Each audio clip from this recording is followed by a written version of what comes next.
Hey, Bobby, I got the money. Yeah, I made the team. But you're a hooker. Get that goddamn thing out of your mouth. I said it, knocker. I don't know. Spooky ain't got no real rhythm. Hello, Pizza Man. We're gonna play a little game, baby. I just love funny games. Get a little girl all hot and horny. This is Los Angeles. How the hell would women live? I'm horny. And maybe Daddy wouldn't have had to kill himself because he couldn't get us up anymore. What a shame. Come on, just step on the gas before we get green. And more. Live from the Crown International Auxiliary Theater somewhere in Los Angeles, it's the Binnies. And now your host, Bobby Trippett. Start the van, kill the lights. This is it, the night of nights. Our own G-spots will hit. Into the bin, this is it.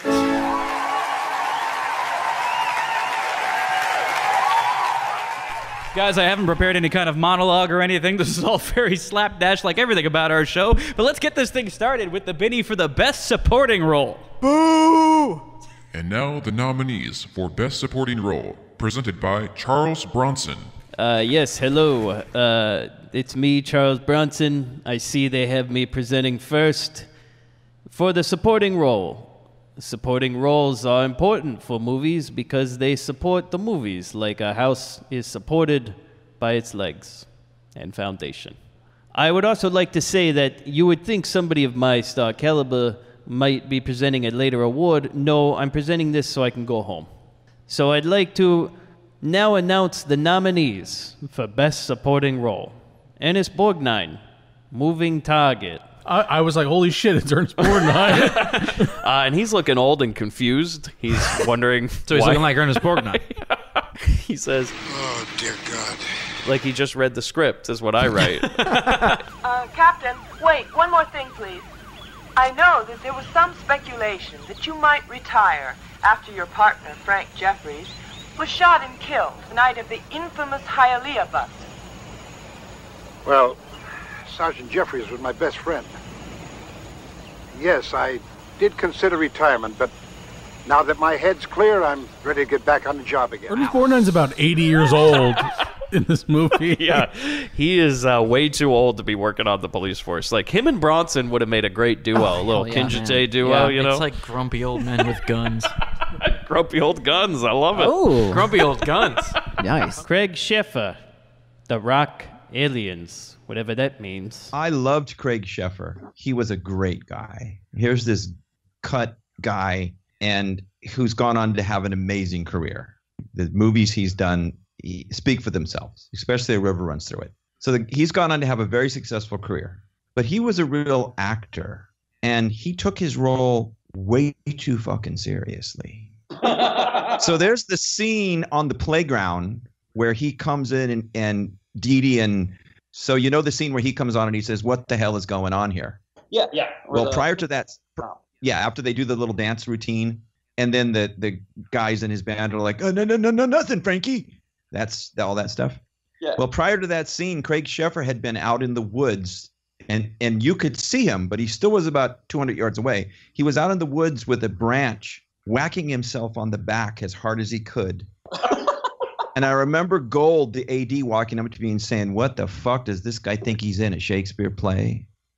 Like, they literally were talking about firing him because he was so serious, and they thought he's too serious for this role. Wow. So he came on to set after beating himself on the back with a branch. You mean he's whipping himself, went on to work with He Clive was literally whipping himself. He went on to work with what? Clive Barker?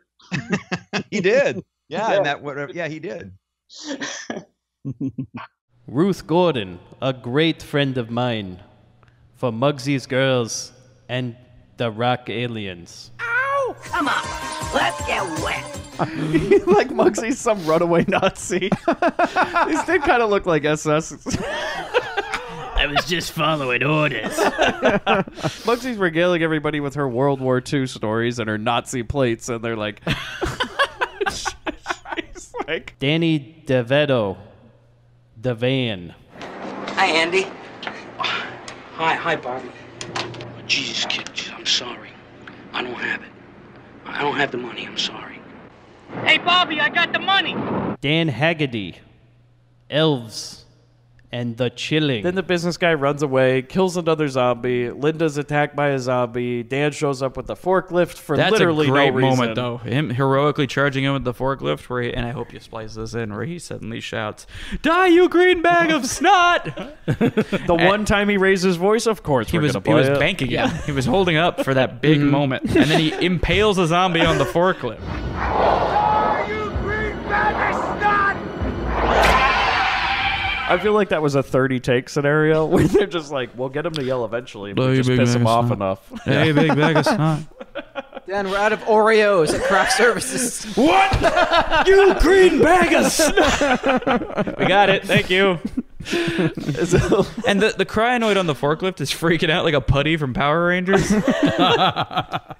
And Rosie Greer for The Thing with Two Heads.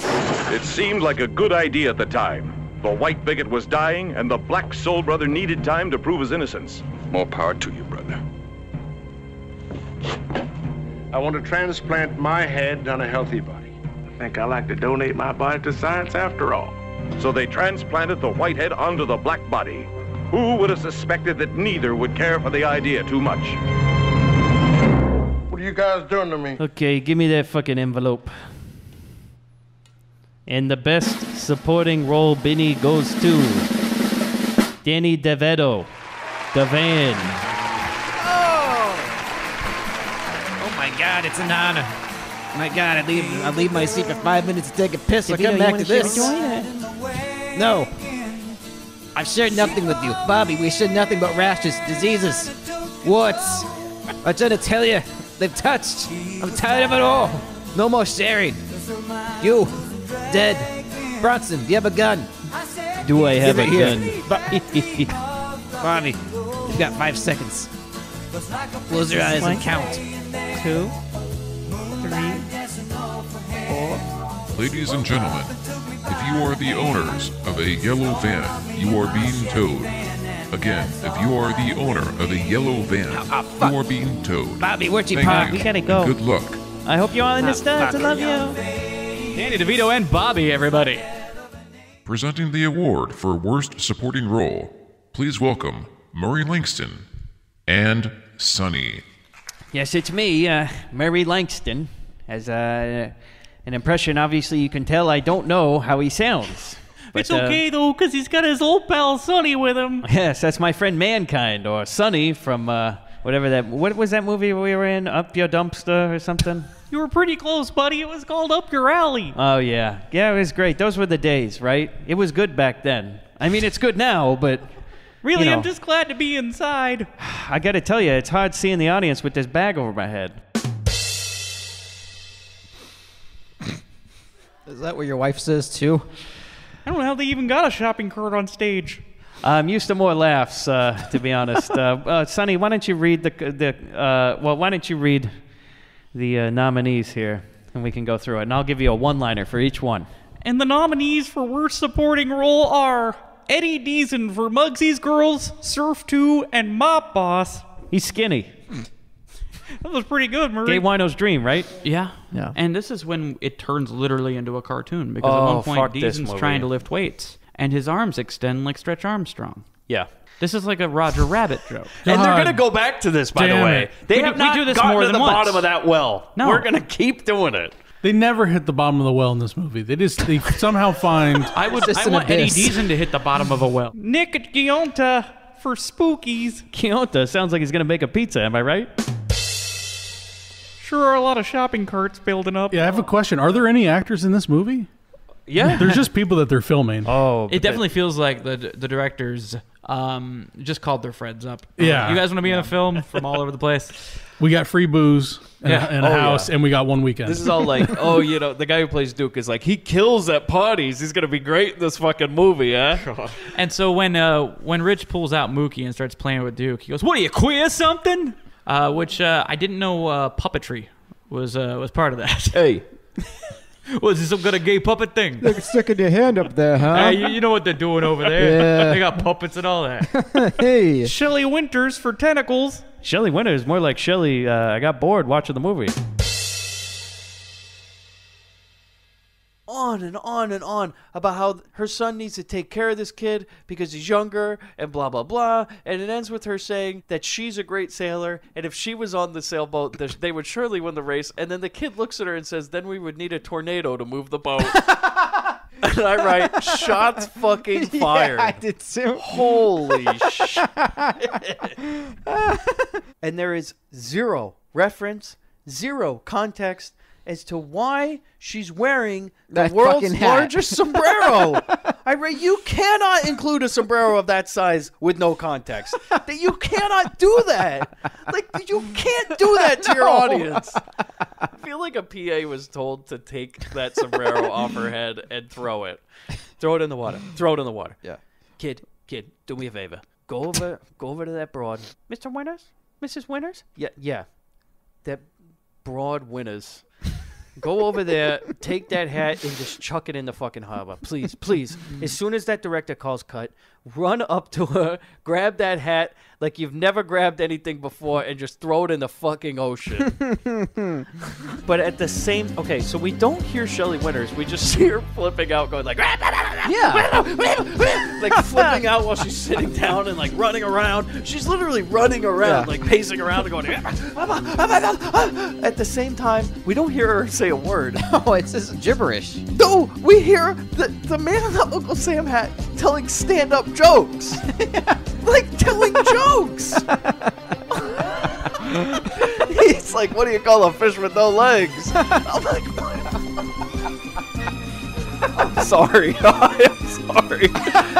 We had time for that. Shelley Winters' dialogue was so bad. So bad. And so incoherent and bizarre that they decided to put a man doing stand-up comedy over her flipping out. We get fucking knock-knock jokes from Shelley Winters. By the way, the music never stops. No, it There's doesn't. this crazy music. It's like, dun, dun, dun. And it's like, what do you call a seaman? John Huston for tentacles. John Huston, isn't he famous? Was. Or infamous? The first 10 minutes of this PG movie, and we're talking about who Shelley Winters fucked last night and who John Huston, 80-year-old John Huston, should get his fucking dick into. Like, this is insane. I don't want to think of him like that. Maybe that is what the tentacle is. That is the tentacle. You know, John Huston's dick. This movie is one big allegory. Yeah, you're right. It was just John Huston all along. Yeah. And Bo Hopkins for tentacles. I heard nobody likes him.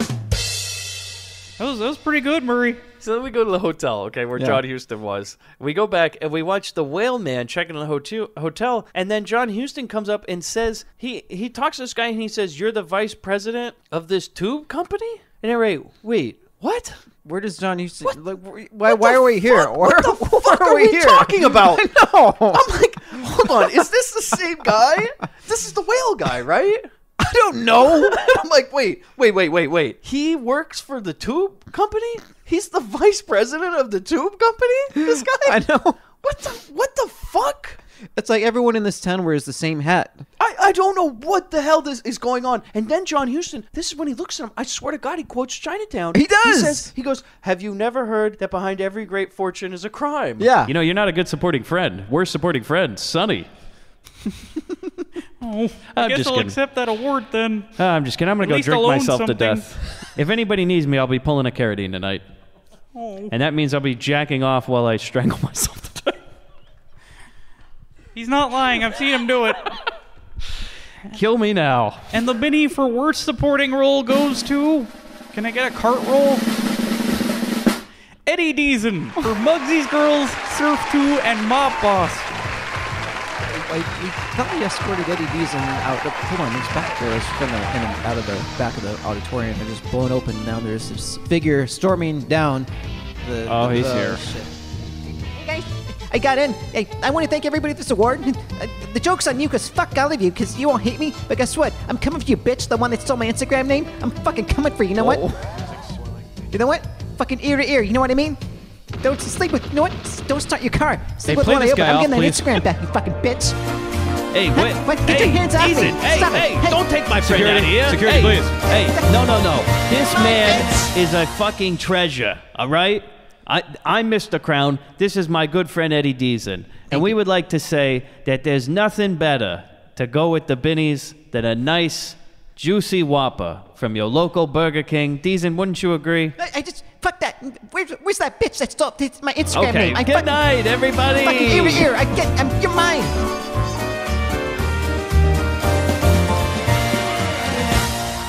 Presenting the award for Best Original Music, please welcome to the stage Christopher Walken. Thank you. Whoever you are, your voice I hear, but I cannot see you. It comes from all over the room. You know, songs and music are things that make a movie great. It's the sounds of the notes and the cacophony of instruments and drums. What makes a movie good is the music. The songs that I love, I hear in these movies. It reminds me of a song I know. It goes like this. Da-da-da-da-da. I'm loving it. And now, the nominees for Best Original Song. No roll, no drum. This is for song. Why is there silence now? Who knows? Is this on? Mr. Walken, it's on. Read the nominees. Those lights are awfully bright. Can we turn them down? I see no one but shadows. And now I'm privileged to read the nominees to you all, although I cannot see who's out there. I'm sure there's someone that knows someone in these nominees, whatever that meant. Best Original Song, Rahima, 21st Century, Voyage of the Rock Aliens. We used to sit around at night watching old-time movie shows. Philosophize, analyze, but we didn't know. No, you didn't know. We didn't know. What did you think? We didn't think at all. But we had the world in the palm of our hand. Then we turned around and dropped it. They tore it apart and we up and ran. 'Cause we knew we couldn't stop it, oh no. Where will we all be in the 21st century? You know, I had an experience with an alien. Not good. It was bad. I said to him, "Are you old?" Never say that to a man who looks gray. You'll wind up with something in your ass. Not good. Next, Linda Blair. I still remember Night Force. When does she remember? Who knows? Streets were paved with gold. When you wished upon a star, made no difference who you are. I can remember. I still remember.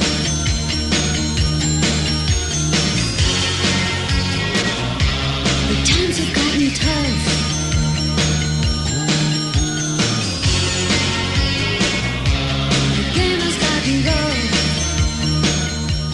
Stelvio, is that some kind of stevia? Stelvio Cipriani. Too risky a day for regatta. From the movie Tentacles.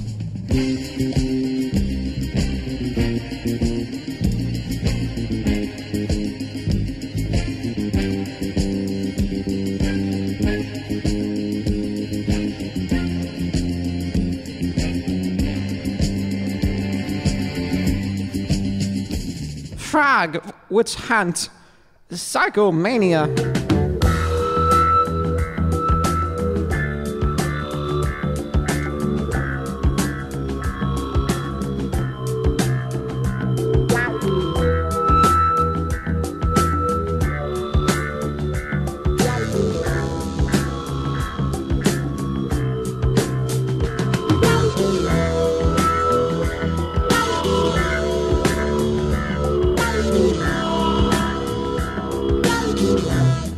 I like that song.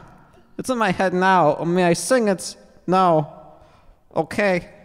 Rudy Ray Moore. I want more of him. Human Tornado. Human Tornado. Why did I say that twice? Why not once? Who writes this? He's a human tornado. Mules kicked me and didn't bruise my eye. Rattlesnakes spit they just crawled off and died. I handcuffed a lion and a triple raging sea. I don't want no dilapidated sea-slapping, pigeon-toed, cross-eyed, bow-legged son of a gun for messing with me. I've been known to rise up, but I'll cool down later. I'm the bad motor scooter, I'm the human tornado. Dragon sound. Friends, Miami Connection.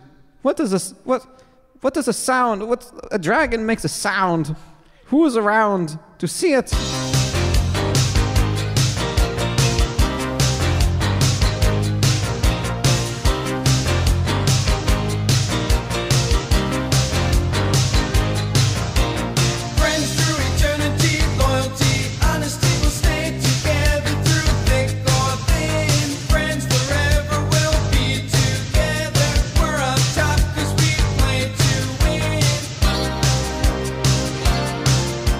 John Farnham, justice for one. It's not justice for all, but justice for one. Savage Streets.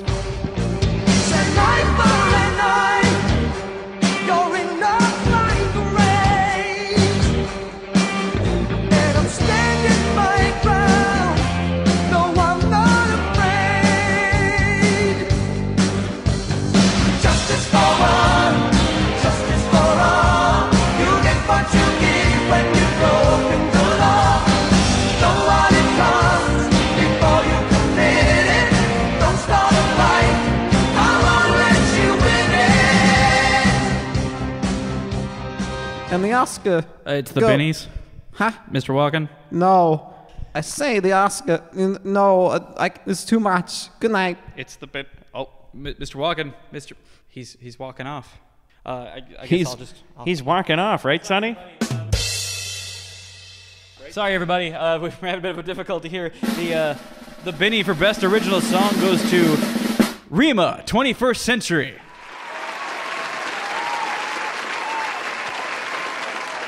We didn't think at all that we had the world in the palm of our hand. Then we turned around and dropped it.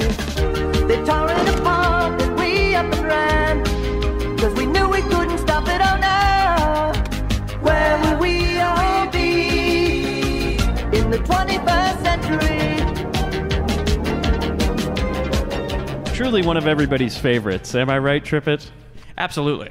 Bobby, as you know, we have a lot of crossovers on this show. We ever certainly do, Mike. since episode 2 with our good friends Bobby and DeVito. Bobby and DeVito, the two linchpins of the Grindbin, been around since episode 1. And we always reference them in every episode except for one, when one of the Grindbin 4 called us out for not referencing where Bobby and DeVito fit in. But I believe in all 99 other episodes, they've been referenced. I think 98. they'll live. Yeah. Did we, when we did the retrospective, when we did the Vaniversary, did we see how Bobby and DeVito would fit into the world of Bobby and DeVito? Now that, I think we did. Oh. I don't know. Boy. Anyways, guys, this is not a single award, but we're going to talk about the best van crossover. Oh. As written by you, the listeners. Number 1, I can't remember them all, so I'll say anything from the last American Virgin episode so I can get it on the ballot. Thank you. All right. At one point, Gary obviously goes home and hangs himself in the garage of his parents' house. Yeah. And then a classified ad goes out the next day for a new pizza boy. And who should show up but our old ginger friend Bobby? And the guy goes, all right, this is a tough job. We got a lot of broads that order pizza. And look, let me tell you something. The last kid, I'll tell you, he kept showing up to the houses, boners and all. And he was a real horn dog, this one. Ended up killing himself, believe it or not. Don't know what happened. But we need a new delivery boy, and I guess that van of yours, it can work. It'll fit the bill. The Thing with Two Heads, scenario by Michael Joseph Tanner. Think we know who wrote that one. Thanks, Tanner. I would like to think somehow The Thing with Two Heads is a prequel. But instead, I like to imagine that Bobby and DeVito, at some point, crashed the straight arrow again. And their bodies were destroyed. And they had to go under experimental surgery to save their bodies or save their minds, and that Rosie Greer wakes up after clearing his name with Bobby and DeVito on each shoulder. So now, now he's the thing with three heads, and Rosie Greer's just trying to live his life. He's a struggling man in the 70s in Los Angeles, but he's got Bobby and DeVito constantly like devils on his shoulder trying to get him into trouble. And Rosie Greer's got to be the middle head. Yeah. Like if Bobby and DeVito play as like an angel and a devil on each side. Bobby and DeVito in the world of the Manhandlers. And then somebody wrote The Manhandlers. So by default, that wins. Bobby, I got an idea.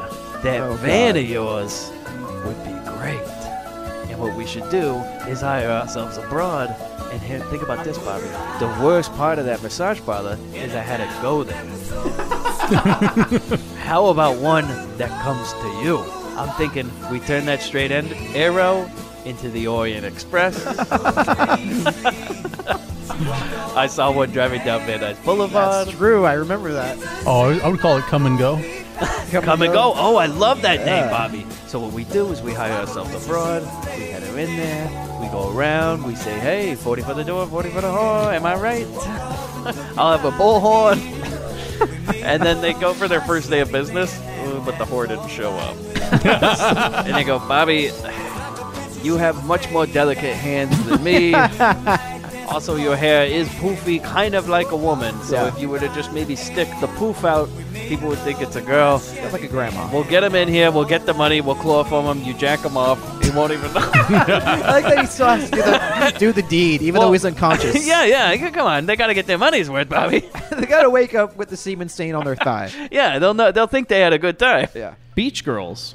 Well, at the party, when everyone's kind of passed out in the morning, basically they passed out because of what Bobby slipped into their drinks. Because you're going to, you don't see it, but out of frame, you see this wandering hand kind of come up out of nowhere, and it's like patting these breasts down, and you kind of see the top of this orange head, and you hear this. And you don't see it earlier, but when all the cars are parked, you see this big yellow van, but you never see the whole part of it. I think it's on that street. I yeah, know it's on that street parked, but you don't really see it. It's out of frame. You don't see it. Lunch Wagon. Oh, God. Did we even do one for Lunch Wagon? It feels like that's one we just said, you guys pack it didn't up. walk off that episode. Yeah. Chris? Chris literally unplugged his microphone, and now he can't get the XLR cable back into it. He really can't. I'm watching a man. There we go. Just barely awake. I'm so dead. You have no idea. Chris, you hear those? Do I? But do I? You hear those dulcet tones? I hear that lamp shorting out. Sammy Johns. He's here in ghost form, and he wants to know who wears the lamp. Did it get tried? If you've never listened to this show before, our recurring segment we have. I'm sorry, we're both dead at this point. It's past 1 a.m. and we're talking about a movie that it took us 3 days to watch. And it's only 80 minutes. Imagine if I watched this on a plane. Oh, for fuck's sake. Like, there would be no survivors. That's what I'm saying. Chris watches this movie on a plane, and you just read on the news. Black box found. It was 4th of July, so they're going to suspect the worst. Black box found, and you just hear on the recording just a man screaming. It's about a fucking parking spot. Just get there fucking early. Beach Girls again. Boy, so I guess that and Manhandlers, really. You're watching the votes get tallied in real time. Mm-hmm. Bronx Warriors. I don't remember that one. I wonder if Bobby and DeVito became members of the Bronx. Or they just picked up trash. They don't know what happened to the girl. They assume she's still there. They don't know she's dead, right? Oh, boy. So they sit in an office, and he goes like, well, the hammer was our best choice. And he goes, well, he was the best choice, but not the only choice. And they go, who do you have in mind, sir? And you hear,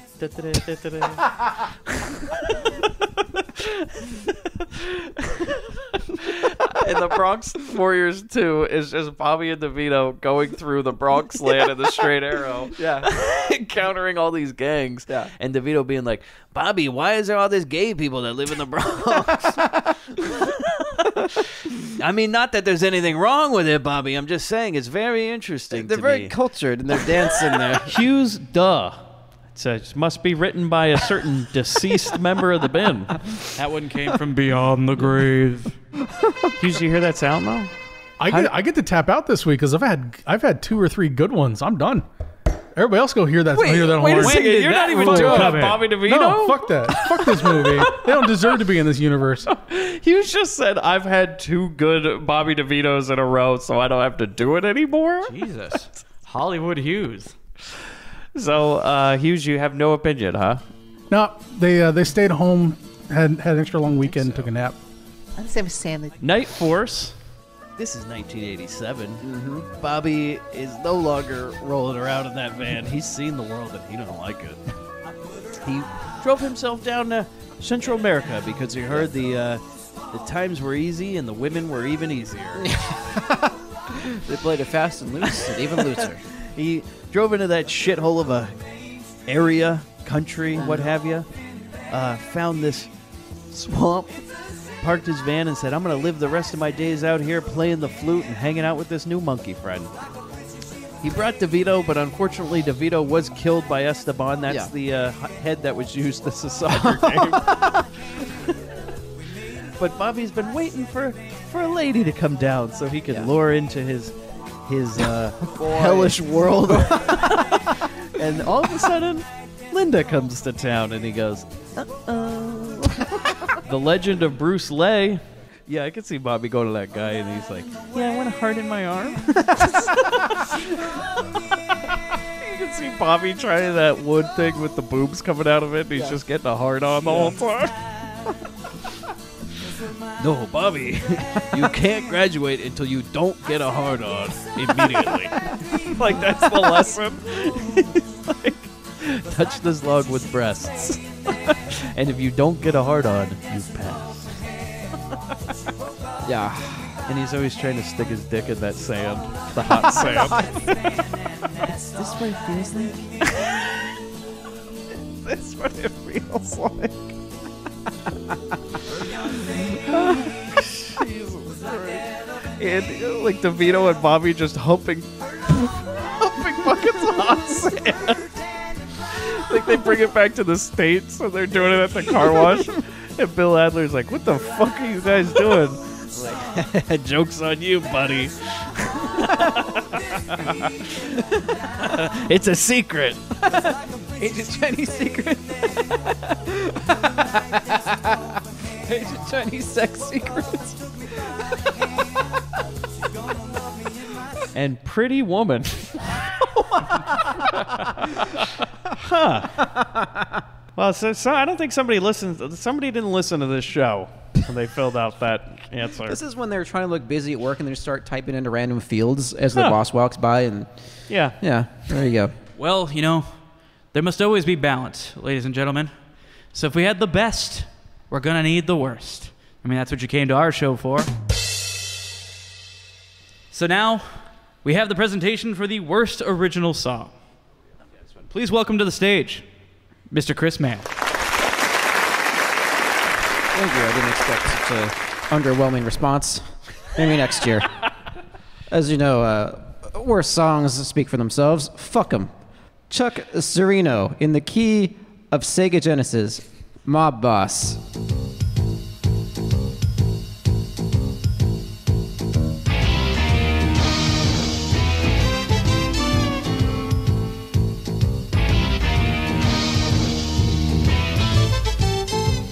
Mark Bensey, Freedom in the Street, up your alley or in your ass. Take your pick. Freedom in the street.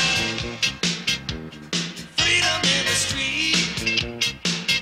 In the cold and the heat. They got freedom in the street. Chester Novell Turner, one of my personal favorites, Black Devil Doll and Quadid Zone.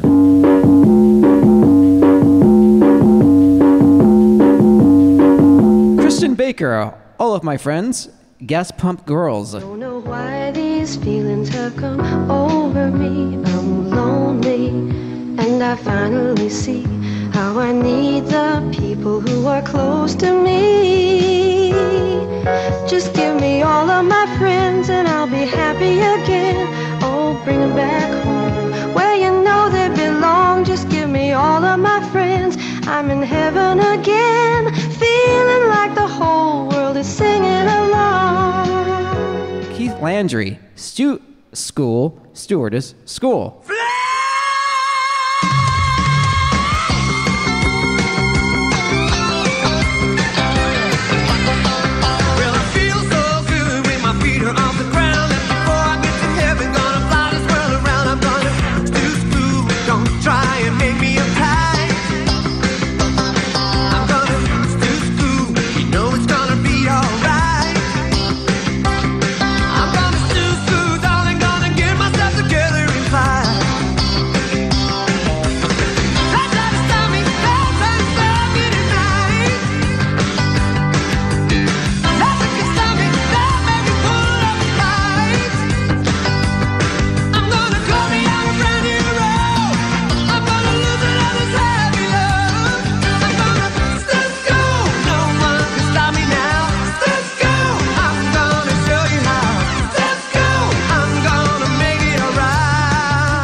Baba Ben. What the fuck is Baba Ben?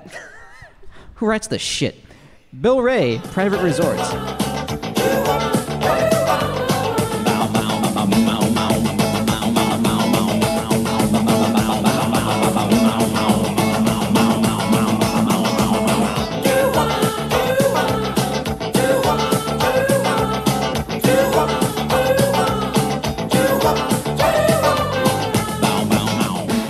And the Binnie goes to, if it's any of these, just, it's the fucking, well, I mean, yeah, it's the end of music anyways, but fuck it.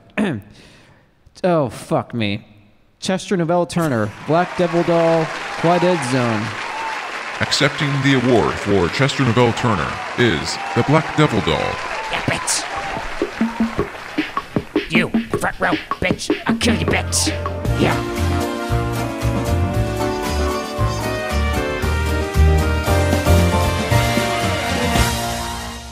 Well, that was interesting. Wow. Presenting the award for Biggest Letdown, Mike Wood. Hello, yes, it's me, Mike Wood, creator of the Grindbin.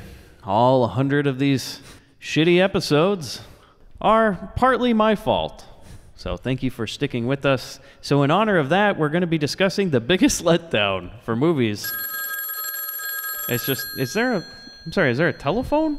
Wait, why do we even have a phone up here? I think there was a fire code thing that we had to have a phone. Can you on answer stage. that phone, Chris? As always, yes. Hello? Oh. Yeah? Who is it, Chris? I think it's my debt collector. I'm going to collect many things. Oh, it's definitely my debt collector. Yeah, I told you 1 week. 1 week. Give me that much, you fuck. Upset that I didn't get an invitation to the Binnie. Mike, you want to handle this one? Because nope. Just hang it up, Chris. And click in a dial tone. Oh, he's gone. What the fuck was that, Guys, that's how you get rid of somebody on the phone. You hang That's up all you on gotta them. do. Yeah. So we've been talking to Crown all that time, and Tell all we him had to to text. Do you want to be the one that reads that text? I don't. So, guys, the biggest letdown, the nominees. Chatterbox. And seconds later, the crane he's riding in collides into a bush, and he gets a bush in the face, which I thought was very metaphoric. Mr. No Legs. That was your fault. That was a man massacre. That one. That was a man down. By the way, you couldn't have had No Legs do a little bit of karate, a little spin moves there. Maybe somebody throws a bottle at him and he kicks it. You know? There's like no fight scene in that bar scene with No Legs. It's like he stabs and runs, stab and run. There could have been a part where like No Legs took that sword and like used it to vault himself around the room or something. Or like anything. He holds it out and just does a spin and is like a propeller blade, like cutting people down. What if like No Legs used that little person as legs? Jesse Anderson, U.S. Navy, boy, that was just a Grindbin all-star, just a real dumpster fire. Yeah, and I might say, like, okay, so the movie's called Chesty Anderson, which you would suppose like, oh well, this is going to be some sort of like late night boob flick or something. Yeah. No, not at all. not at all. This movie is like a comedy. Yeah. With a lady whose name is Chesty. Yeah. Who's known. Okay, and I just say like, look, you don't have to put nudity in a movie. Fine. I don't care. I don't care. It's not why I go see a movie. But they casted the lady from Super Vixens, who's basically nude the whole movie. Yeah. And they put on the poster, she's back. She's back. And she's never even put in any sort of revealing situation. And it's even mentioned in the fucking poster, like she's bringing out her bizarre. weapons. Like, It's so bizarre. Yeah. So I just picture some guy watching this, standing there with a big old semi, go, "Here it comes, here it comes." I just feel like, what am I watching? Yeah. Why is Scatman Crothers here? I'm getting soft here. Come on. Surf 2, that was a listener fuck up. Whoever. Yeah, that. Wow. Is there a way we can go in and ban certain listeners through iTunes and Google Play and just like you're cut off? Yeah. No, this is it. This might be worse than Tentacles to me. This might be worse than Lunch Wagon. I'm going to chain man to a fucking chair and make him watch this shit. Wow. How do you think, you guys hear that sound? No, I don't, Mike. What's that sound? How do you think Bobby and DeVito fit in this?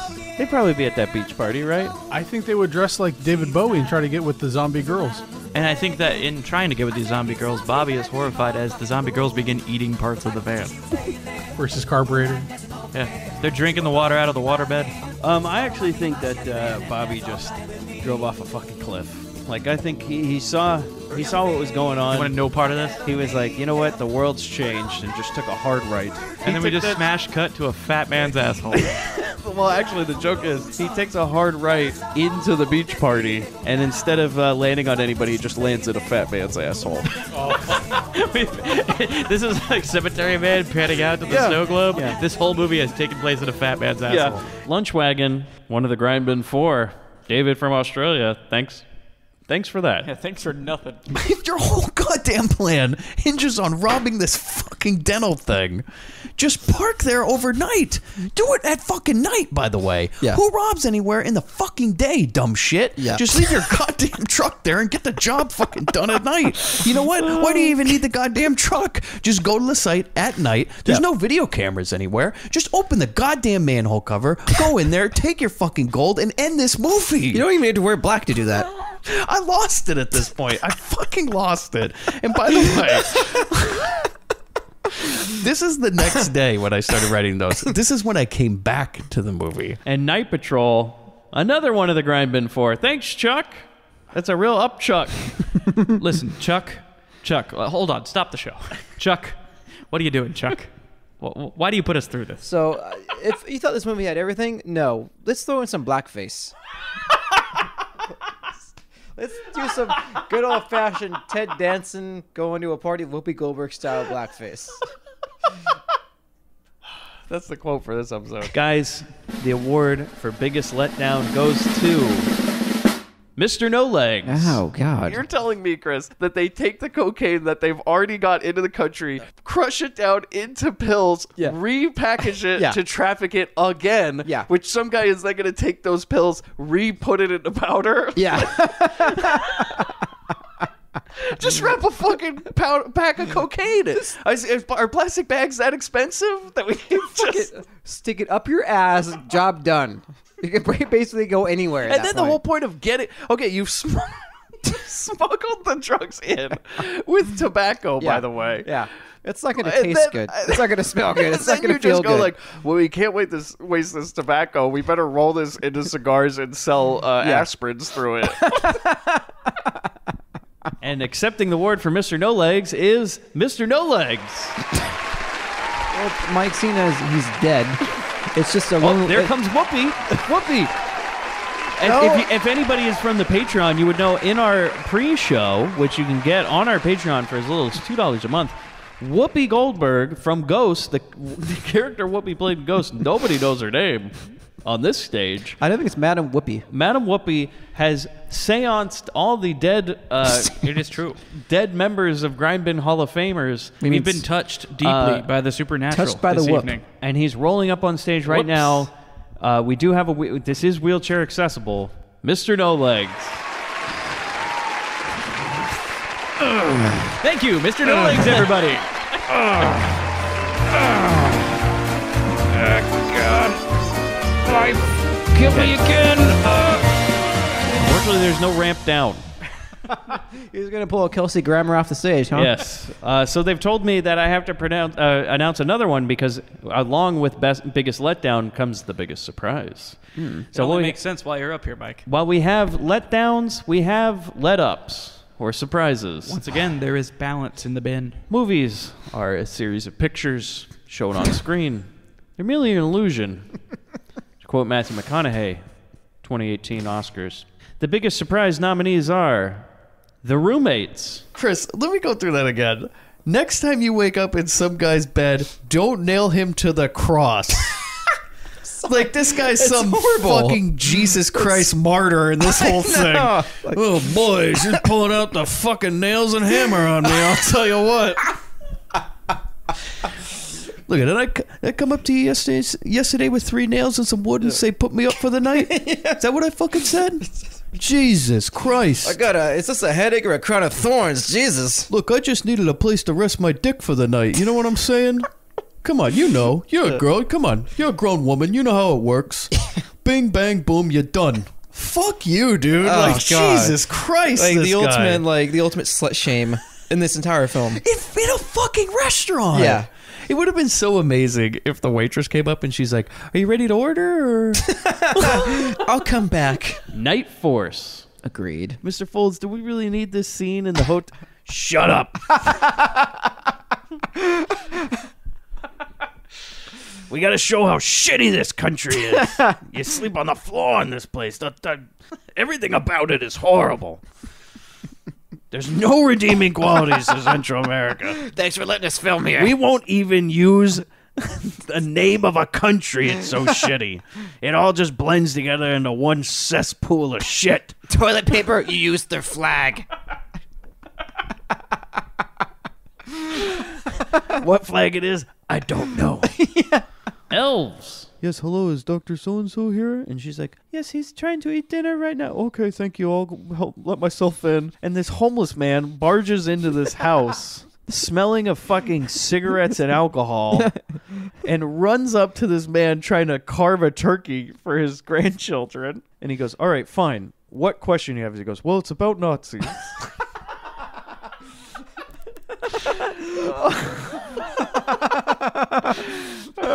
And the best part is that the kid, it's like they don't even excuse themselves to talk about this. The kids, we have this long shot of the kids listening. Yeah. While we have his hand like get close to the chair with the kid on it. Like the dad's comfortable with this guy leaning against this chair with his kids right there. Yeah. Man, you cringed. No, that was just something I had at craft services. Oh, earlier. no. Don't say her name. If you say her name, she will appear. Scorchy. But she does respond, and I quote, did I ever? I spent... Did I ever? I spent all my time posing as a dumpy waitress in a dumpy taverna surveying Carl. I didn't even have time to get laid once. I see where her priorities are. And to top it all off. And to top it all off, I didn't even get a dick in me. I'm marking this day as an L. I had to get myself a turkey baster just so I'd feel at home. Oh. Half squeeze. Did you fill La Dolce Vita roll? Did I ever? I spent all my time posing as a dumpy waitress in a dumpy taverna, surveying Carl. I didn't even have time to get laid once. No, knowing Jackie, she fucked quite a few men there. Yeah. Like the busboys, managers. I mean, everybody in that restaurant at least got a blowjob, I'm was assuming. eyeballing- No one was safe. You know what you need, Carlo? You know what you could use? Bus boy? She was eyeballing the mule tied to the hitch out front of the taverna. Do you think she like did her little imaginary bite at anybody that she does later in the movie, like where she just kind of bites the air, her like gold dust bite that she does? Just she's like, give me that dick. A wink and a bite's all it takes back in '76. Yeah. She's got like gold dust. Do you think her finisher is also the Shattered Dreams? After she's done with the man, she just puts him up on the bed and gives him a swift kick in the nuts. She goes, something to remember me by. Scorchy. Hatcha, hatcha. Okay, get her down. Get her down. Hey, get down. God, that's the third time I've been leg fucked today. All right. And Jesus. So far. And Chris, well, to go with that leg fuck, why don't you lay down on this table and then flip over for the manhandlers? This I can do. Thank you, Rub Maps. Don't worry, we're gonna fix the place up and just give quote rub downs. And I was like, that still sounds sexual to me. Is that the term for a massage? I don't know why they say rub downs and not just we'll give massages. Yeah, they're like, no, we give rub downs here, sir. Because rub downs. We're legitimate business. Rub downs. It puts certain thoughts in your head as you're watching the movie. Yes, it like, does. hey. Then we see a shot of her riding in some like Ferris wheel-esque ride that you ride in a cage. And this is amazing. Is Carlo is in one of the cages. I was dying when I saw that. He just fucking looks at the camera so upset. Like, can I get the fuck out of here? And this is amazing because at this point I write, okay, is he now here to just have fun as well? Because the next thing we'll see is him playing a shooting game. And I'm like, so did he just at one point, he's like, well, if you can't beat him, join him. Like, how many takes do you think they did of him in that ride? Like going around and around Carlo, and around. give us a smile. Carlo, I don't think he can hear me. Carlo. Take your hands off your ears, Carlo. Carlo, don't look at the lens. Carlo. Chris, why don't you read the award for biggest surprise as voted by the Grindbin listeners? All these are voted by the Grindbin listeners. Well, Before you do, Chris. Yeah. Are you a cop? Sounds stressful. What takes the award for biggest surprise? Other than that massage parlor I went to in Westminster. Ladies and gentlemen, biggest surprise goes to the roommates. Wow. I'd say that's a real surprise. Yeah. Surprised with this outcome. When you say come, so have I. Another martyr here. He died for all our sins, Chris. He let that girl in his house. He gave her some champagne. He died for our fucking sins, you know. Nail him up to the cross. Put on those crown of fucking thorns. Call him Jesus. I'm lighting the candle now. Saying a prayer. You know, he's going to rise again in 3 days. They will get those fucking drinks. Yeah. He will be risen. And accepting award for the roommates is Eddie Deason. No. Why did this happen? Is this a joke? Hey, it's me again, Mr. Crown, and my good boy, Eddie Deason. Mr. C. Yeah. Classing up the joint. I'm surprised of myself, right? I surprise you every day, Mr. C, right? Where's that race? Eddie, you know what's amazing? Open up that box in front of you. A surprise for me, huh? Boom, it's a mattress. Wow, right in the schnoz. As you know, one of the finest ways to get a mattress is through the mail. Grindbin.com/Casper Lisa mattresses for all your mattress needs. Okay, so I didn't know we were going into a commercial, but Bobby, why don't you announce? That was unexpected. A very big surprise. No question. The next award there, I think, is for you. Yeah, I will stand up to the podium once I've been properly announced by our announcer. Good way to jump the gun, Mike. Seriously, Mike, we're putting on a show here. Presenting the award for Best Character Impression, Bobby Trippett. Thank you, announcer man. Good evening. The nominees for Best Character Impression are the British from Psychomania. So why did you groan? I'm waiting for all the hate mail from England. To come towards you us. just lost every listener. Yeah, well, all 5 of we're them. going to lose them more. Whenever we go visit them, we'll have a wicked piss up, and we'll wicked piss up, you will. But no, this British wanker, Wanker. his tire is popped, and he goes up to the window and he's like, "I forgot me spare, wife." And she's like, she says something to him like, "Well, go get one." And he's like, "Oh, got to walk around town." And he starts walking one way, and she's like, "Oh, What the fuck was that? you're too much of a." She does. She goes, "Oh, you're too much of a little cocky boy. He won't walk through the graveyard. She starts like busting his balls. You sound like the fucking gatekeeper from Atmosphere. She does. She starts busting his balls. She's like, "Oh, little cocky boy." I believe you mean his bollocks. Yeah. Little no bollocks husband of mine won't even walk through the fucking graveyard. What, are you afraid of a ghost? How long has Mike been practicing this accent for this episode? Did you watch every episode of Monty Python before we recorded? The Australians from Dead End Drive-In. This is why you don't hang out with the guy in the projection booth. Because he opens up the toolbox and there's just some Fosters in there. I go, just like a typical Australian. It's like they only have It's the only one tools beer. I need to get this job done.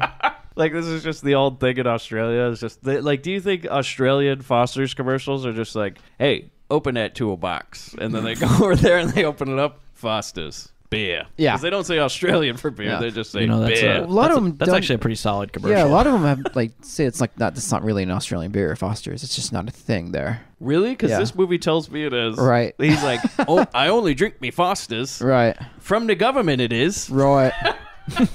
Now here's where you get the gang in this movie. So there's these guys that can't even eat popcorn properly.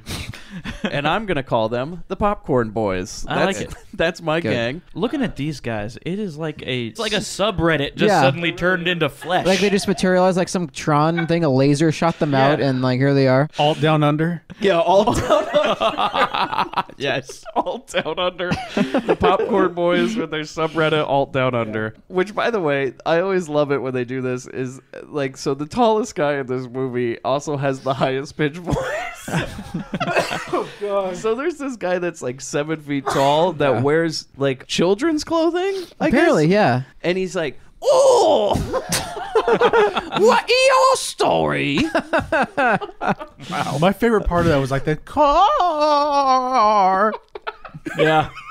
Yeah, I'm not kidding. He talks He like does that. that. Exactly Yeah. how he sounds. Scorchy. From Scorchy. Like, hide anything remotely phallic in the house. Like, I could see Jackie walking out of the room, like, sniffing around, being like, I smell money. I smell penis. Oh. Dick, dick, dick, dick, dick, dick, dick, dick, dick, dick, dick, dick, dick, dick, dick. What if the introduction is like, Alan goes, do you have a dog? And he looks down and it's Jackie sniffing his Oh my god, there's a woman there. She's on all fours doing the bite. Friend's got to run with a squirt bottle. Like, hey. Do you think when she sniffs those sticks, she can make penthouse? Oh, California King. Oh, your car's got leather interior. Is that Corinthian? Yeah. Porsche, huh? Convertible. It's amazing. How does she do that?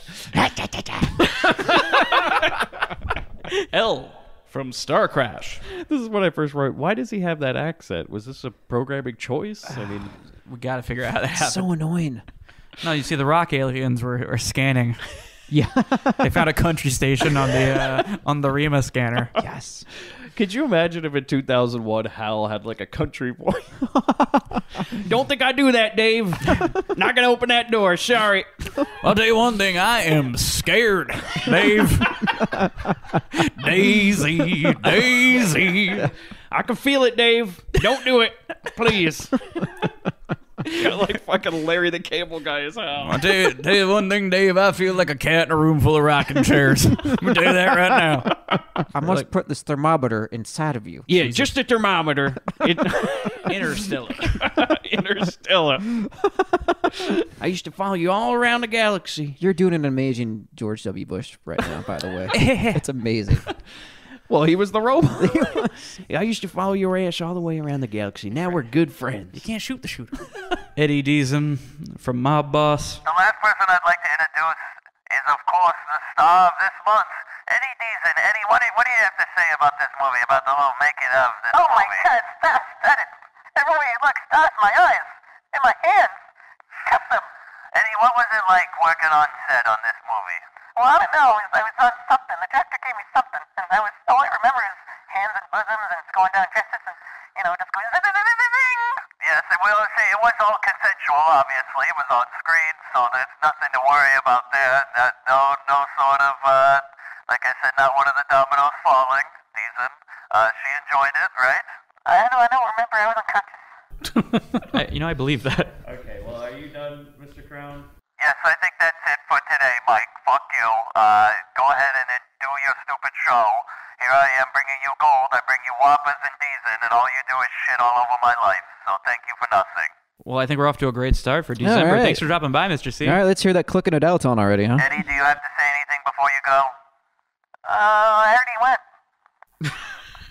Okay, I think we're done. Can you clean that up? Can you get there's napkins in the glove compartment. Can you clean that up? Okay, we gotta go. Thank you. Goodbye. That's me. Get me in now. The Ghost of Bob Hope. 8 on the Lamb, which is a movie about Bob Hope finding 10 grand in a parking lot. This here 10 grand. Bob, you're here? He's swinging a golf club. Oh, I tell you. Tell you, 10 grand, tell you. What's that? Yeah, Don't tell my wife. Apparently he finds 10 grand in a parking lot and then the cops want it or something. Like, that sounds like, what the fuck? They would. Hey, where's that 10 grand? We saw a guy with a golf club and he kept... With a USO jacket on. I tell you. Yeah, you know, the elves are working overtime on Christmas, you know? Congress.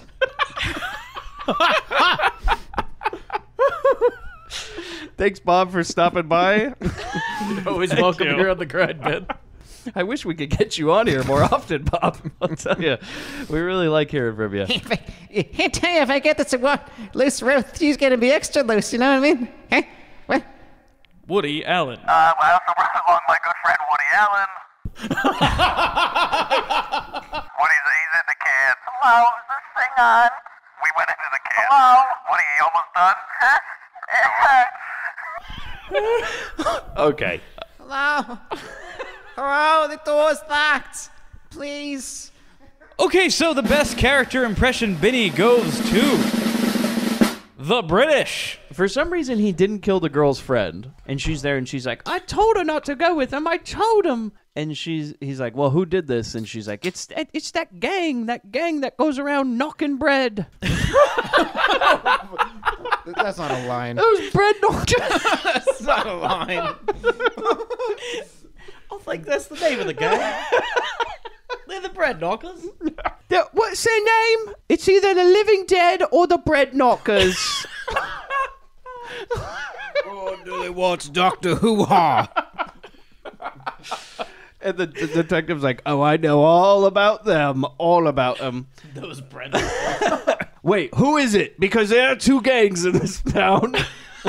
There's that Living Dead gang, and then there's the Bread Knockers. It's a big difference between the two. You gotta tell me which one. Do they wear crossbones or cross lobes? One goes Bones around or baguettes? One goes around with bikes between their legs. The other's baguettes.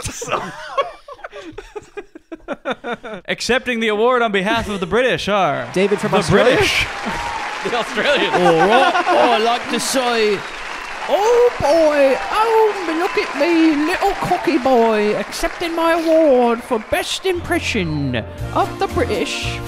Those bread knockers are still knocking around town. Oh, thank you. So, I believe more bad impressions to come in the year 2018. That's all the show is. They won't get any better, but they will get more plentiful. Yeah. So, as you know, while there's great acting and while there's bad acting, there's also overacting. Presenting the award for overacting, Dan Haggerty. Hello, I'm Dan Haggerty, Speak up! and this is going to be the award for best overacting for the Binnies. hear you. I'm now going to read the nominees.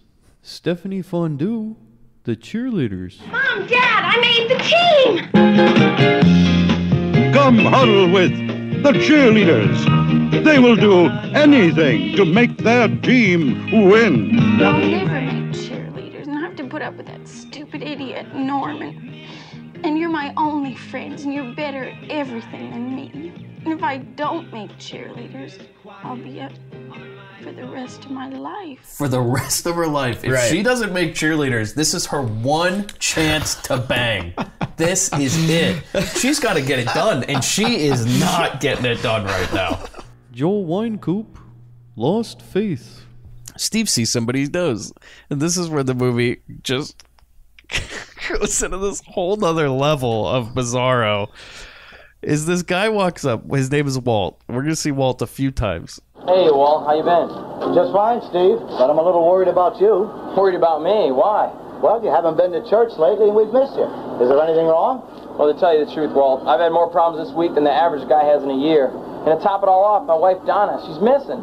He makes it seem like his missing wife is just the end of his problems and not the start. So this is where it comes in. He goes 30 kids killed in Arizona in jet crash. Serial killer released after search warrant is signed in the wrong place. Drunk driver gets 6 years but is released after 1 week's hard labor. TV evangelist had biggest scam of the century. Earthquake kills thousands in Mexico. Copper mask killer runs rampant once again after being institutionalized 3 separate times. Authorities let him go a 4th. Should I go on, Walt? Wait till you hear about the rapist who's let go because a search warrant was signed in the wrong place. Tell me something, Walt. A God that lets all that happen to human beings is going to help me? A God that lets his own father kill his own son is going to help me? Let me tell you something, Walt. I don't need his help. I'm doing just fine all by myself. All right, so just leave your God out of the whole thing. Shirley L. Jones, Black Devil Doll, and Quad Dead Zone. Is he even speaking? She walks into the store. I love this. This lady behind the counter goes, "Can I help you? Can I help you?" And then we cut to her just staring at for a good 5 seconds of silence. Yeah. And then, oh, I'm just looking right now. Gary Bussey, Bulletproof. I think he stopped breathing an hour ago. Yeah. We have a deal. I just wish we had somebody good to shoot at, that's all. Hey, man, don't you know that's illegal? The fuck is this? Your worst nightmare, butthorn. McBain! Yeah. Some guy yells McBain. Yeah. Which like he's got a reputation. I thought he had a hype man. It's just a dude who goes McBain as he jumps. He goes, "Hey-ya!" as he jumps. That's what I have written down. And he lands on a pile of cocaine. And I swear to God, Busey takes some and puts it in his mouth. He goes, "Oh shit!" That was a real Assassin's Creed moment. Yeah. Like he lands in the hay bale. Yeah, if the rest of this movie there's a nice pile of cocaine for Busey to land in every time. I think this brought him down a dark road, to be honest. Alex Courtney as Frank in Enter the Ninja. This is incredible. Is we see Frank standing by a gate and the slaves come up and he's like, "Oh my God, you brought my favorite cock." And he kind of like bends down and he's like getting everybody ready and we're all low and he goes, Boss, we're back. Oh, Pee-wee, Pee-wee. And my banker is back, huh? And Maria? Maria's back. ¿Cómo está? Hey, Pedro. Hey, Jose, how good to see you. All of you, wonderful. Let's have a cockfight. Come on, let's go. Over here, everyone, around the circle. Come on. and they run over and then they're all like, That is "Are you ready for some football?" But we don't get too much into this cockfight. Probably for the best. But they're all like jubilant. They're playing happy music. They're It's like, the best. and this, okay, so we go to a bar. Oh my God. Frank. This is like where this movie is just, it's so good because it adds so many layers of stupidity. To a character that we do not care about. We have to see him drinking and Cole just staring at him and he goes, Cole. Don't get me wrong, Cole. She's a very sexy lady. She wants it all the time. But the problem is I can't get it up for her lately. And for Christ's sake, Cole, she deserves more than that. Don't you think? He also talks about wishing his dad was still here. So he's just like, I miss my father and I can't get my dick up. Like, get it together, I Frank. just write, what the fuck are we talking about? And Christopher George as Venarius in Enter the Ninja. Mr. Parker's telling Venarius about how Cole is a ninja. This is where This is so great. He's a ninja, man. He goes, a ninja? What is a ninja? He's at peak Veruca at this point. 20 men? He got rid of 20 men? That is impossible. Impossible or not, sir, he took care of them all. This is due to one man? Not an ordinary man, sir. A ninja. A what? Someone who has studied ninjutsu. I made some notes. Ninja. Oh, yeah. Ninja. Just go ninja. Ninja. Ninja? Ninja? Show yourself. I'm ready to talk. So this whole time they've been doing research and following him and have big binoculars on. They don't know his fucking name. He knows his name. Yeah, I know. Now he's become ninja, so he must refer to him as his profession. Like Superman, you know. Clark, I know it's you, you son of a bitch. And the award for best overacting goes to Gary Busey. Then we go to this dirt road in this shithole of a country, and these Terracon dummies are just shooting birds in their Jeep. Yeah, they like blow a whistle so the birds fly. It's like a skeet shoot. And they're just shooting these birds, right? Up walks Busey. Yeah. From nowhere. Just like wanders like a Sunday stroll. In his high-waisted jeans, he just walks up. And then he has the best one-liner. He says, like bird season's over. And like, Yeah, he says, like, I'm the game warden. I've got it written down because they're like, who the fuck are you? He goes, I'm the game warden. Yeah. Bird season's over, butthorn. And then shoots all of them. Yeah. Yeah. Who are you? I'm the game warden. What? Bird season's over, butthorn. And then he just walks away. They don't even take the Jeep. They just walk away. For any of you who didn't catch that, the award for best overacting went to Gary Busey. How y'all doing? This is without question the best night of my life, butthorn. Call game warden because bird season's over, butthorns. I think Gary's going to play himself out with that saxophone. Oh, there he goes. Wow. Wonderful. It's man of jack of all trades. Really good at that. Presenting the Give No Shits Award, Bobby Trippett. The nominees for the Give No Shits Binnie are Charles Bronson from Kinjite and the Evil That Men Do. And quite possibly the most racist scene in any movie. Yeah. What's about to happen is Bronson's in the car with his partner, and he says something about, his partner says something about the guy grabbing Rita on the bus. He goes, nothing happened, and you're behaving like she was raped or something. And Bronson says, some sleazy Oriental gropes my daughter, and you say nothing happened? My daughter? Please, baby, you don't realize what's going on in this country, but you take the Japanese, for instance. They're buying hotels, office buildings, golf courses. They're taking over. You and me were busting our ass, and then we suck hind tit. what the hell's going on here? As they pull up to the Hilton. What the hell's going on up here? You see what I mean? Taking over. Look at that. He jumps out of the car and he walks up to all these people, not doing anything, by the way. They're all just they're just going to the hotel. Yeah, checking in, checking out. They're not harming anybody. He walks up to this guy in a limo. He bangs on the trunk. Move this car. What the hell do you think this is, a parking lot? You are double parked, you understand? I'm gonna throw your ass in jail if you don't move this car now. What the hell are you looking at?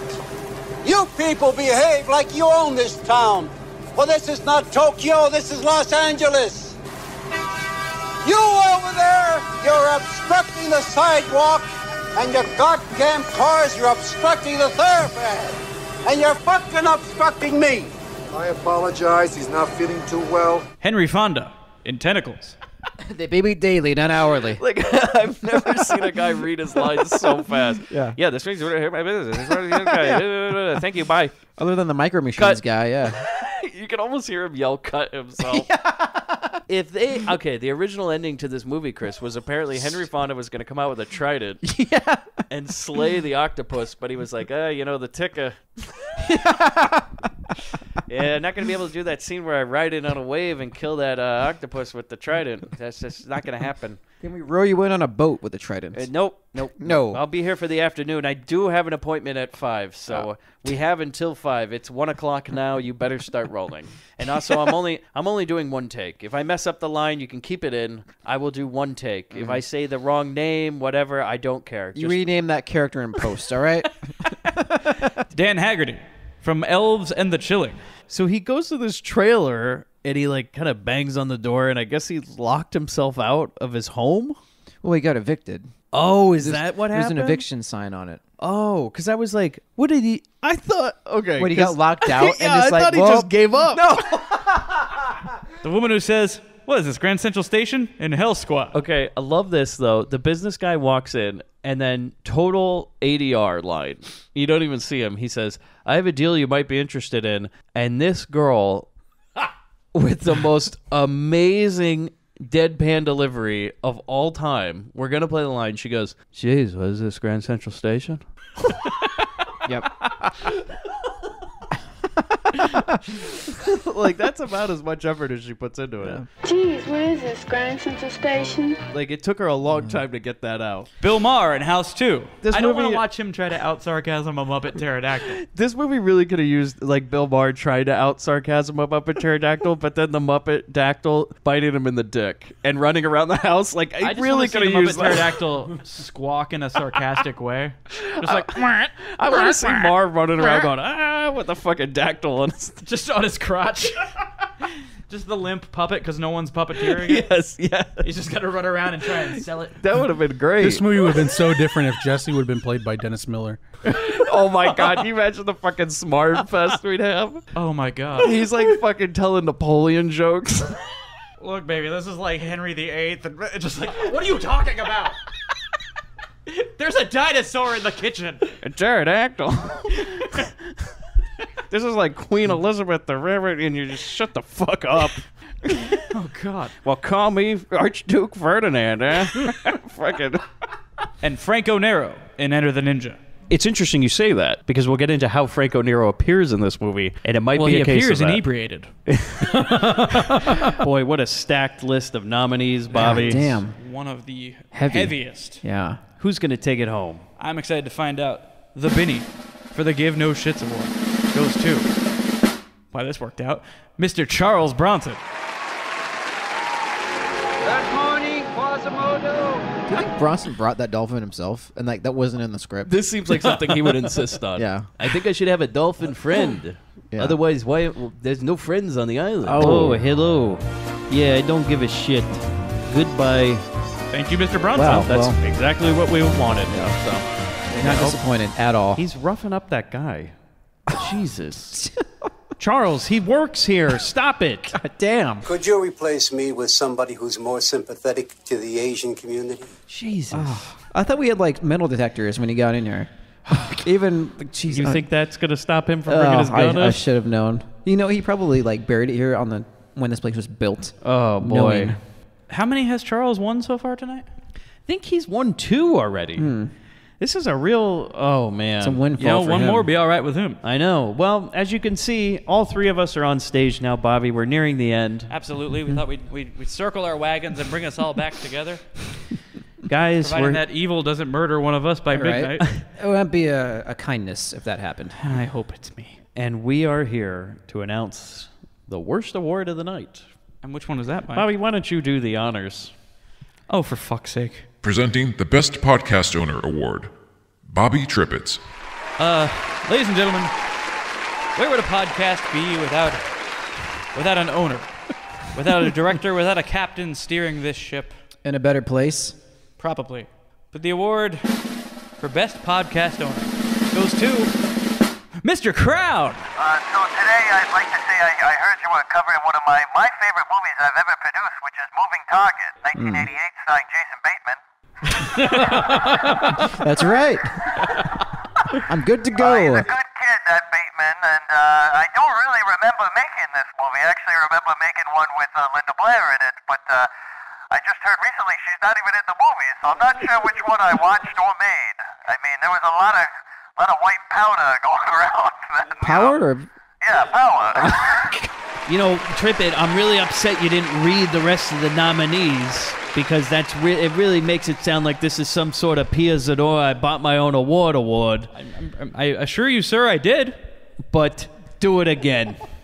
The nominees for Best Podcast Owner are Mike Wood for the Grindbin Podcast. What? Give me my Binnie. And the award goes to Mr. Crown. Stop it. Oh, you ruined my moment. I was sitting across the street enjoying myself. I was talking to that young girl outside on Hollywood Boulevard that is a friend of mine, Angel. Wait, was that you? Oh, my God. No, it definitely wasn't me, Mr. Crown. I've been in this suit the entire time. Oh, God. I'm kidding. I'm not Woody. He's out there talking to her right now. He said something about if she wasn't 14. I'm just glad he got out of the bathroom. He was something in that. Anyways, I'd like to say that I don't want this award, but I deserve it. So thanks a lot. Good night. Fuck all of you. You've just shit all over all my work I've ever made, all 100 episodes of you shitting on my life. So thank you, and I look forward to not 100 more. So hopefully all of you die in a horrible plane crash on the way home to your planets. Goodbye. Thank you, Mr. Crown. Mr. Kim dropped the bomb. Well, that was dark. Jesus. And he dropped the mic on his way out. You don't have to do that. Well, these aren't cheap. Jesus Christ. And it was my mic. Well, you know how he feels about you. I know. So, guys, we only have a few more awards left, including our first 2 entries into the Grindbin Hall of Fame. Moments we've all been waiting for. But less patiently by the minute listening to this. Before we get into the big heavy hitter awards, we should discuss... Let's take a listen to the trailer. The lowlights of the Grindbin. The lowlights? Which is the worst. Yeah. The worst episode. Now, this didn't have any nominees. It was written in by listeners, and I got to tell you, I was impressed that there wasn't many write-ins. Oh, but I thought we'd be getting some tough love from our fans. Yeah. Here are the nominees, or the nominees by the listeners. Mob Boss. So apparently they didn't like you, Deezen. Yeah, so you're silent now. Don't have anything to say, huh? No, he's busy motorboating the date that Clinton brought in. Busy motorboating Dan Haggerty. The next one somebody wrote down, none. We didn't do a nunsploitation. Any episode where you don't mention that awesome guy from Perth. Thank you, David. One of the Grindbin 4. Mm-hmm. To which there are 3. There's only 3 up, yeah. Someone's getting the shaft. Well, they just wrote... right. They wrote Suff 2. All right, listeners are very educated. Very I don't think we covered that. That was Hughes in a fit of rage. Mob Boss again, so it's all Deezen. I think it's Mob Boss wins. Nope. 2 people wrote the same thing. None. All are pure gold. Well, 2 people wrote exactly the same sentence. Well, thank you. We got some people. I think we have voter fraud. Yeah. Call Mueller. Yep. Get him on this. Tentacles and dogs. So I like dogs. Those are the lowlights for the bin. But guys, while we get the lowlights, we get the highlights. Presenting the male category for the Grindbin Hall of Fame. The cast of the Grindbin: Mike Wood, Bobby Trippett, and Chris Mann. For the Grindbin Hall of Fame, male, Charles Bronson. And he takes off his watch and he gives it to him. He goes, "This is worth 25 big ones. And if you take it, we'll never have to see each other again." So Bronson takes the watch and he says, I'd like to shove this up your ass, but I don't want to dirty my hands. and then he gets closer to him and he points the gun in his face. And in the most surprising moment, he says, You're going to eat it. You're going to eat it or I'm going to blow your head off. Open up. But my favorite part is the next lines when he goes, open up your mouth. And I honestly gagged during this scene. I started like, oh. The way How can you swallow a Rolex? I know that. Well, he doesn't, because when he does swallow it, he's having a hard time throughout the rest of the scene. Eventually, it does go down. Imagine passing that thing. Oh God! Open up your mouth, Mr. Boom.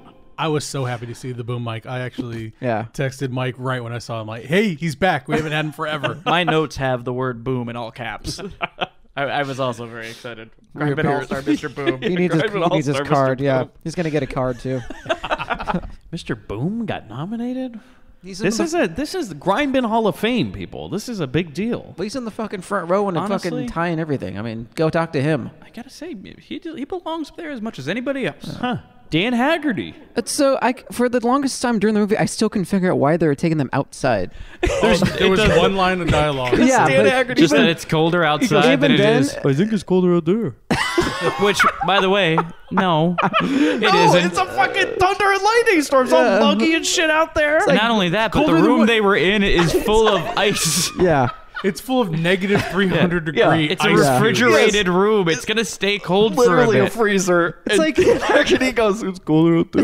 it's like the plot of a Kevin James film. Is that what's just Oh shit yeah, starts. he's a Paul Blart. Yeah, He's Sergeant definitely. Blart. Sergeant Blart is on You the imagine case. Dan Haggerty and Kevin James. Oh my god, I would pay. Oh my god, I'd buy the box set of that. I would watch the shit out of that. That is the only Kevin James movie I would go see. Hey, Hitch was good. Oh boy. God damn it, Hughes. Oh. Rudy Ray Moore. So one of his jokes during that is like he goes to a guy he's so ugly that he stops the motion picture. Yeah. He breaks the fourth wall like Deadpool. One of the people that he makes fun of in here, it's the guy he says is the kind of guy who would fart in a tub and then turn around and bite the bubbles. I wrote, what does that mean? I have no idea.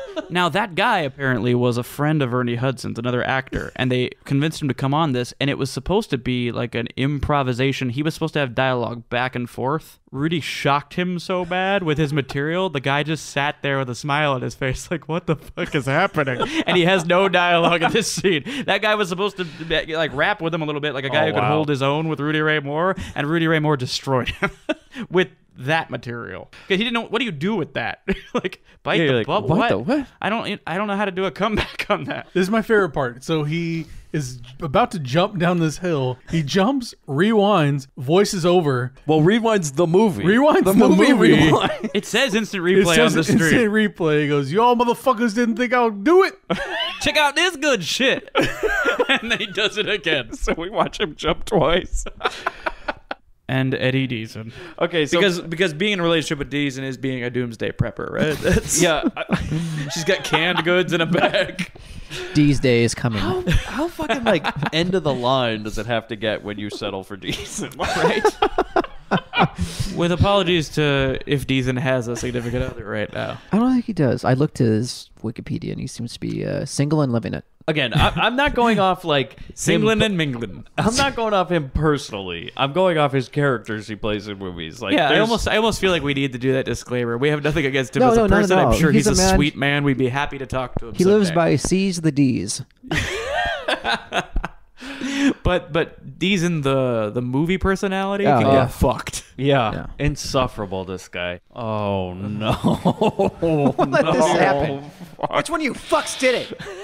Turn up the house lights now. All right, Bobby, do you want to read it off? And the first entry in the male wing of the Grindbin Hall of Fame. This is unprecedented, you guys. What? We have 2 winners. No. Oh, shit. Who wrote the rules? The votes came in equally. 2 people are coming in at the same time. Oh, my God. So please welcome into the hallowed halls of the Grindbin Hall of Fame, Charles Bronson and Mr. Boom. Yes. Oh. Coming to the stage is Charles Bronson and Mr. Boom. Descending to the stage, Mr. Boom. Hello, as you know, 3's all right with me. Am I right, Trippet? Absolutely, Mr. Bronson. Yes. Well, I'm in the Hall of Fame now, so that means you'll have to do some more of my movies, I'm guessing. Sure, that goes without saying. Yeah, well, who cares? How about you, Mr. Boom? What do you got to say? I think he's speaking in Morse. Whatever, let's go. Yeah, they make a good couple. Yeah. I think he's trying to shoot people now. Female category, the Grindbin Hall of Fame. Nominee 1, Linda Blair. There's a couple more moments throughout this film where you go, fuck do you think, Linda? To some of her questions. Linda and Indy are like taking a stroll down to the local tchotchke's booth there buying souvenirs. Linda's like, I'm looking for a magnet. Do you have a mariachi earring? You got those jumping beans? Is that only something I hear about? I do want a shirt, though. I gotta get a shirt. A shirt and a magnet. Oh, a postcard would be nice. Do you got one of them sombrero bras? Those novelty sombrero bras? My nipples look like sombreros. They're pointing out. We have a fucking gift shop. Who's coming down here? Where are they? This is not a resort. This is not a destination, believe me. Look at the fucking set. Grindbin Hall of Fame nominee. You all right? You getting choked up? You getting emotional? Chris. This award meant the most. She's looking right at me. I can't even say. Stop it, Connie. Fuck, stop it. Connie, fuck, stop it. Fuck, Chris. Jesus. Connie Stevens. He like opens his desk and hands her a bunch of stuff. I'm like, did he just give her a bunch of candy bars? That's what it looked like. Those Zabbas? Yeah, it was like I thought some like a Boy Scout was selling candy bars for their thing or something. Yeah. You know what I mean? Like those candy bars that people would like sell. $2 for like a milk chocolate. He hands her a bunch of candy bars. Is this how she gets paid in sex and candy? You know, women. You know those liberated women. All they like dicks and chocolate. Dicks coated in chocolate. Chocolate dicks. Pretty sure there's a movie in '76 called that too. And so he says, she looks at him and she goes, "You know what you need, Chief? What's that?" Get your ass off my desk. Here. Go on home. Get some sleep. You look like shit. You know something? You're one of the last of the good guys, Frank. But you need something. What? A good blowjob.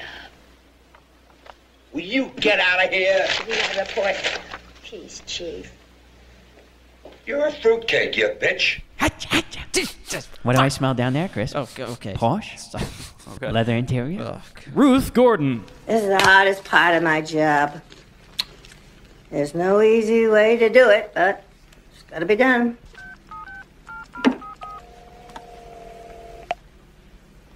Hello? Am I speaking to the widow of John S. Lamont? You must be mistaken. I'm not a widow. The hell you're not.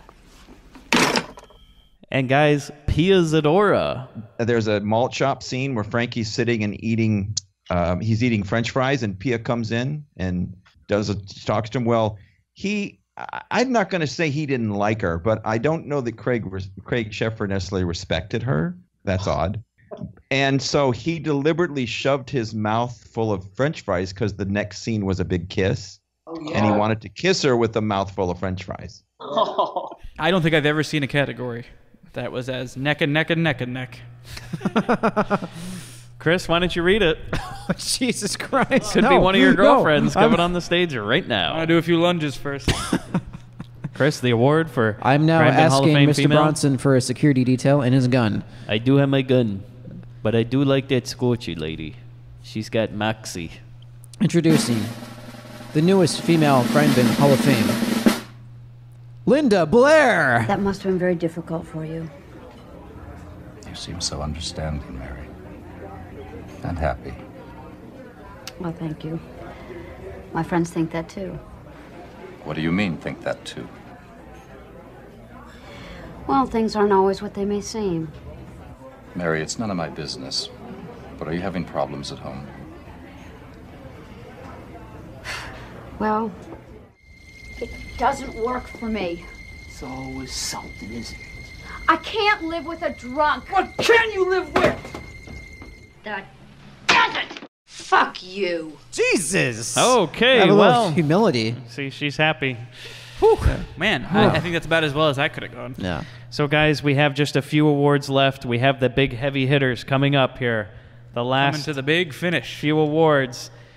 Before that, we've lost somebody this year. So, guys, why don't we say goodbye to our good friend?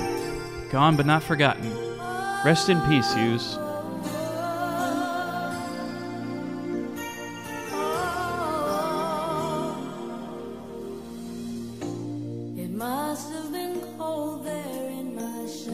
She is a El Salvadorian house mom to a brothel. And her makeup's painted on with rollers. Yeah, like somebody took a paint roller to her she's a little rugged to look at. Did Tammy Faye Baker have a yard sale? It was distracting because like everybody else in the movie, they kind of wanted somebody hot.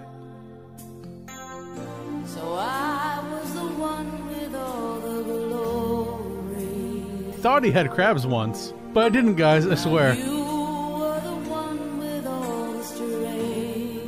That's gonna be my story when I go to jail. Actually, yeah, I was gonna say that's a pretty sound strategy. Mine's gonna be AIDS. Just call me AIDS. You know, I had AIDS once. You're the guy going like, "Oh, I won't be in here long." I liked how you said, "Why are you getting out of here?" I liked how you said when. When I go to jail? Yeah. When he inevitably goes to jail. Yeah.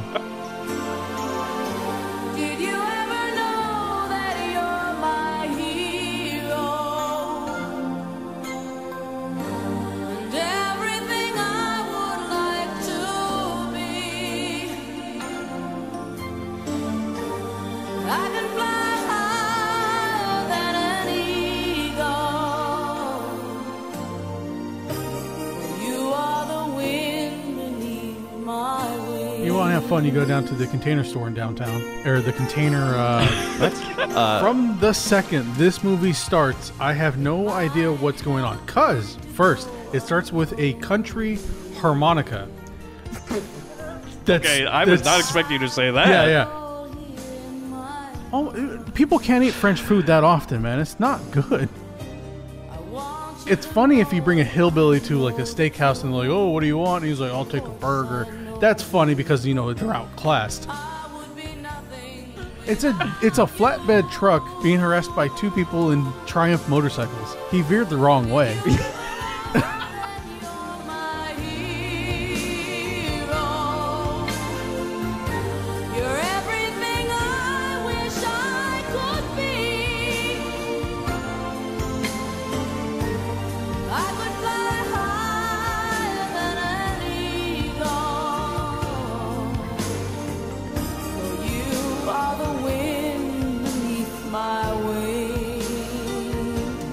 You ever wondered how like two homeless people have foreplay and have sex? No. This is what this scene's about. I definitely have not wondered that.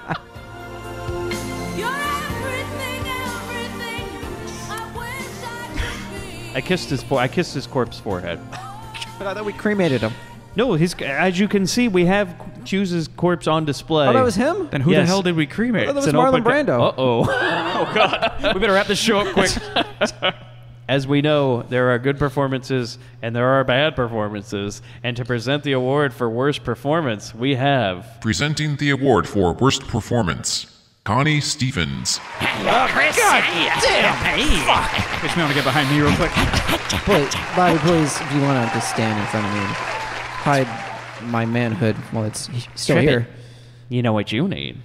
I shudder to think. It's a good award. Anyways, we're going to the worst, what is this, worst performance?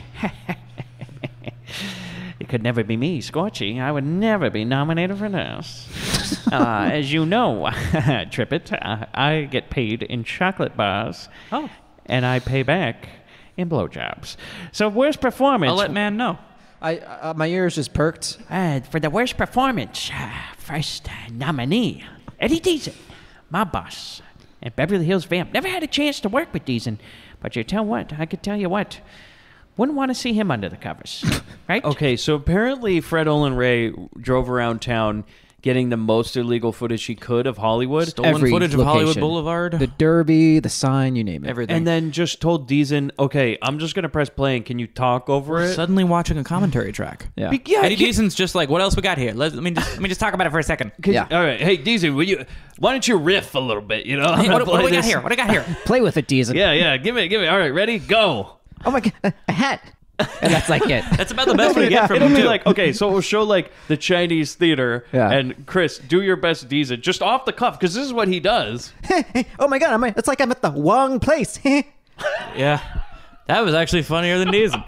Tiana Alexander. So after this drug deal goes down, he says, and here's where we get right into the really borderline dialogue that goes throughout this movie. You know, I'm sad to say I never made it with the China chick. Neither have I. Mr. Calzado, Yeah? I am Cinderella Pooh. I sing, I dance. Yeah, okay. Sounds interesting. Reggie, let's see what this little lady can do. But it's like not even a convincing stereotypical exit. It's like so. It's like what I just did. Yeah, it's like so half-assed. Like she fluctuates in between like an English, like broken to like full on like, oh hello, I'm Cinderella Pooh. Then so then that's when the guy says like I need 5 days, and you're right. She says, and here's the exact quote. I think she can headline that new tango number I've been working on. Cinderella come all the way from Hong Kong just to learn tango. Such good fortune. Then she bows her head and a gong plays. And goes a fucking gong.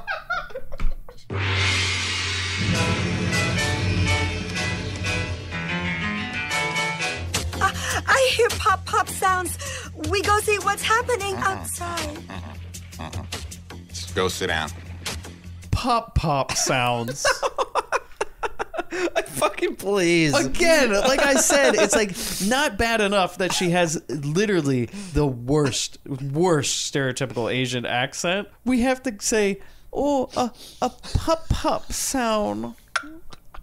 This is mad TV level. What the fuck is this? You know, one, see, looking like a man. Oh, we once spent a nice night in France together, me and Tiana. Did you have a French accent? Yes, we did, with a French accent. She was undercover, as Checkers Goldberg, and I was under her covers.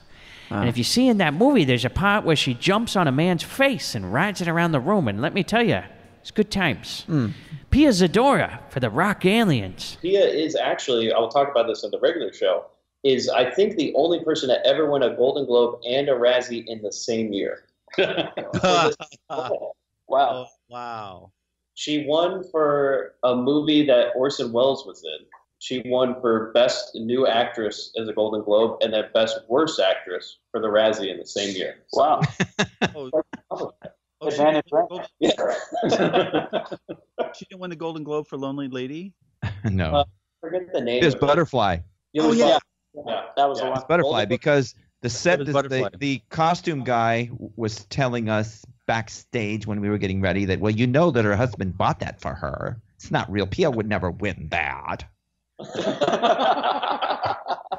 I don't know much about Pia. Pia shit. Hatcha. But she seems like a bitch. Well, excuse me. Let's not denigrate. Hey.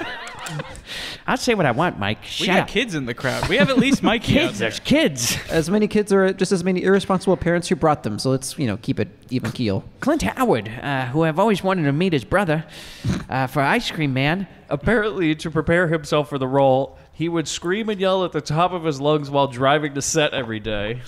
Oh, so that's how he got his voice. Incidentally, really that's also how he prepared himself to go to the store.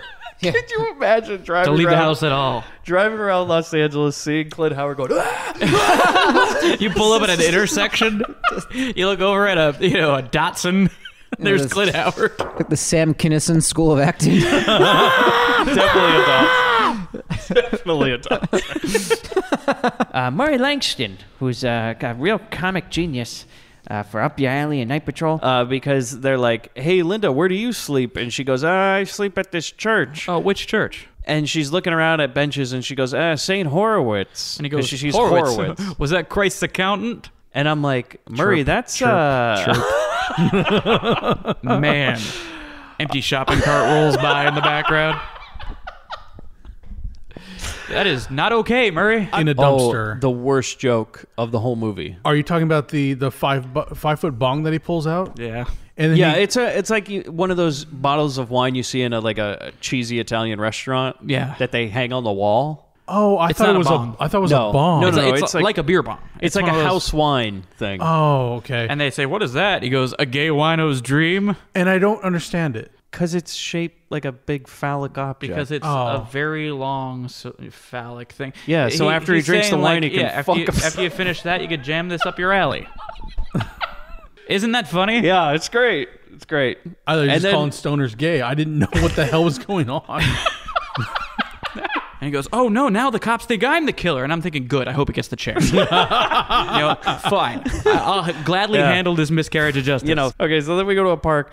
Murray touches a kid and helps him drink. That's accurate. That's completely accurate. Yeah. And Bruce Lay. Oh, boy. Connie. Boy, I'd like to lay Bruce, Connie, right? stick to the script.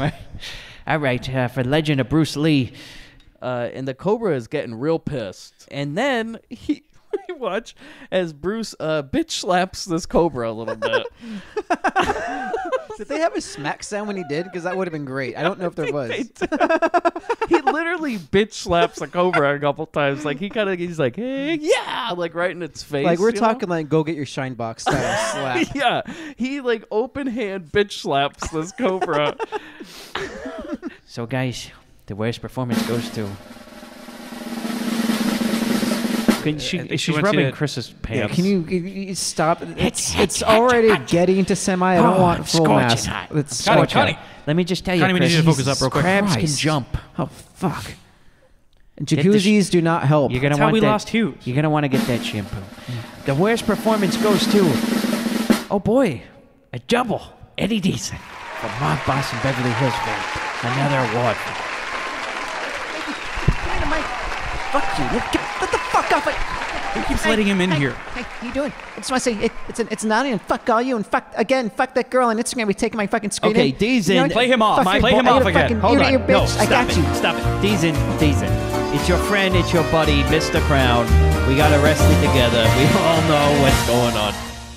Deason, come on. They're trying to give you an award here. Stop talking about this broad who stole your Instagram or whatever and renamed it Come At Me, Bro, or something. She stole your Instagram. It's a very infamous thing. We hope she's a Grindbin listener because it'd be a nice little promotion. Because the Grindbin is a fan of hers. Yeah, we love her. I heard also you were on Gilbert Gottfried's podcast the other day. I can't imagine those two voices in the same room. Yeah, it's just like the sign. It's like the singing of the angels themselves. Yeah, so he's calmed down. Deason, what do you have to say for yourself? Two worst performance actors awards. I give it my all. My grandmother, she bought both copies. We made two, and she made copies of all them and put them in stores. Okay, that's great. I don't know what he's saying, but he's done. Play him off. Saxophone solo, him or Bill? Ooh, saxophone with Mr. Clinton. Wow. President Bill Clinton and Gary Busey just played off. No, how to blow it. Oh, here we go. Oh. Presenting the award for Best Performance, Bobby Trippett. The nominees for Best Performance in a Grindbin picture. Rudy Ray Moore for Dolomite and the Human Tornado. Neckerchief Charlie sees her, and he says, Mrs. Benton? It's Sheriff Beatty. Who the fuck is Mrs. Benton? This actor got the name wrong, and they didn't do another take. Nobody will notice. And so, yeah, it's a real tentacle situation. Mrs. Benton, and she looks up, and she puts on a scared face and says, he made me do it. To which Dolomite says, he made me do it.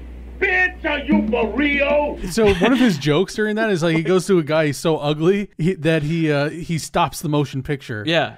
He breaks the fourth wall like Deadpool. Baby, you are so ugly you stopped this motion picture from running. Charles Bronson for Kinjite and the Evil That Men Do. This just ends with Bronson's like, I'm going to do it. And he's like, okay, great. And then the conversation ends with him saying, and this is the exact quote. And one more thing, a little more difficult. I'd like to get down to Perry as a family man. I want to take a woman and child with me. That could be dangerous, no? Yeah, but it's only for a few days. And I write, wait, what? Did you know they were rolling when he said that? I'd like to endanger a woman and a child. And Jose Ferrer's just like, okay, well, that sounds perfectly acceptable to me. I got just the lady. Linda Blair for Savage Streets. He's mine, understand? So keep your hands off. God, you stupid stuck-up cunt. If you could make him stay away from me, I'd be eternally grateful to you. You're the one. You keep leading him on. Let me see if I can make this simpler so that even you can understand. I wouldn't fuck him if he had the last dick on earth. Welcome home, assholes. You're gonna die, Vince. Fuck Fuck you. Brian Bonzal for Mikey. He comes home. I think he says something to Mikey too. He's like, "Hey, playing baseball?" And he's like, "No." But then he trips through this window. Yeah. And then Mikey grabs his baseball bat and he walks over his dad and he's like, "Mikey, no." And he goes, See ya, champ. "No." And then he just starts beating the shit out of this man with a bat to the head. What do you want, Mikey? I want to thank you, Miss Gelder. You were the best teacher I ever had. I learned a lot. But would you teach me one more thing? What? How to die.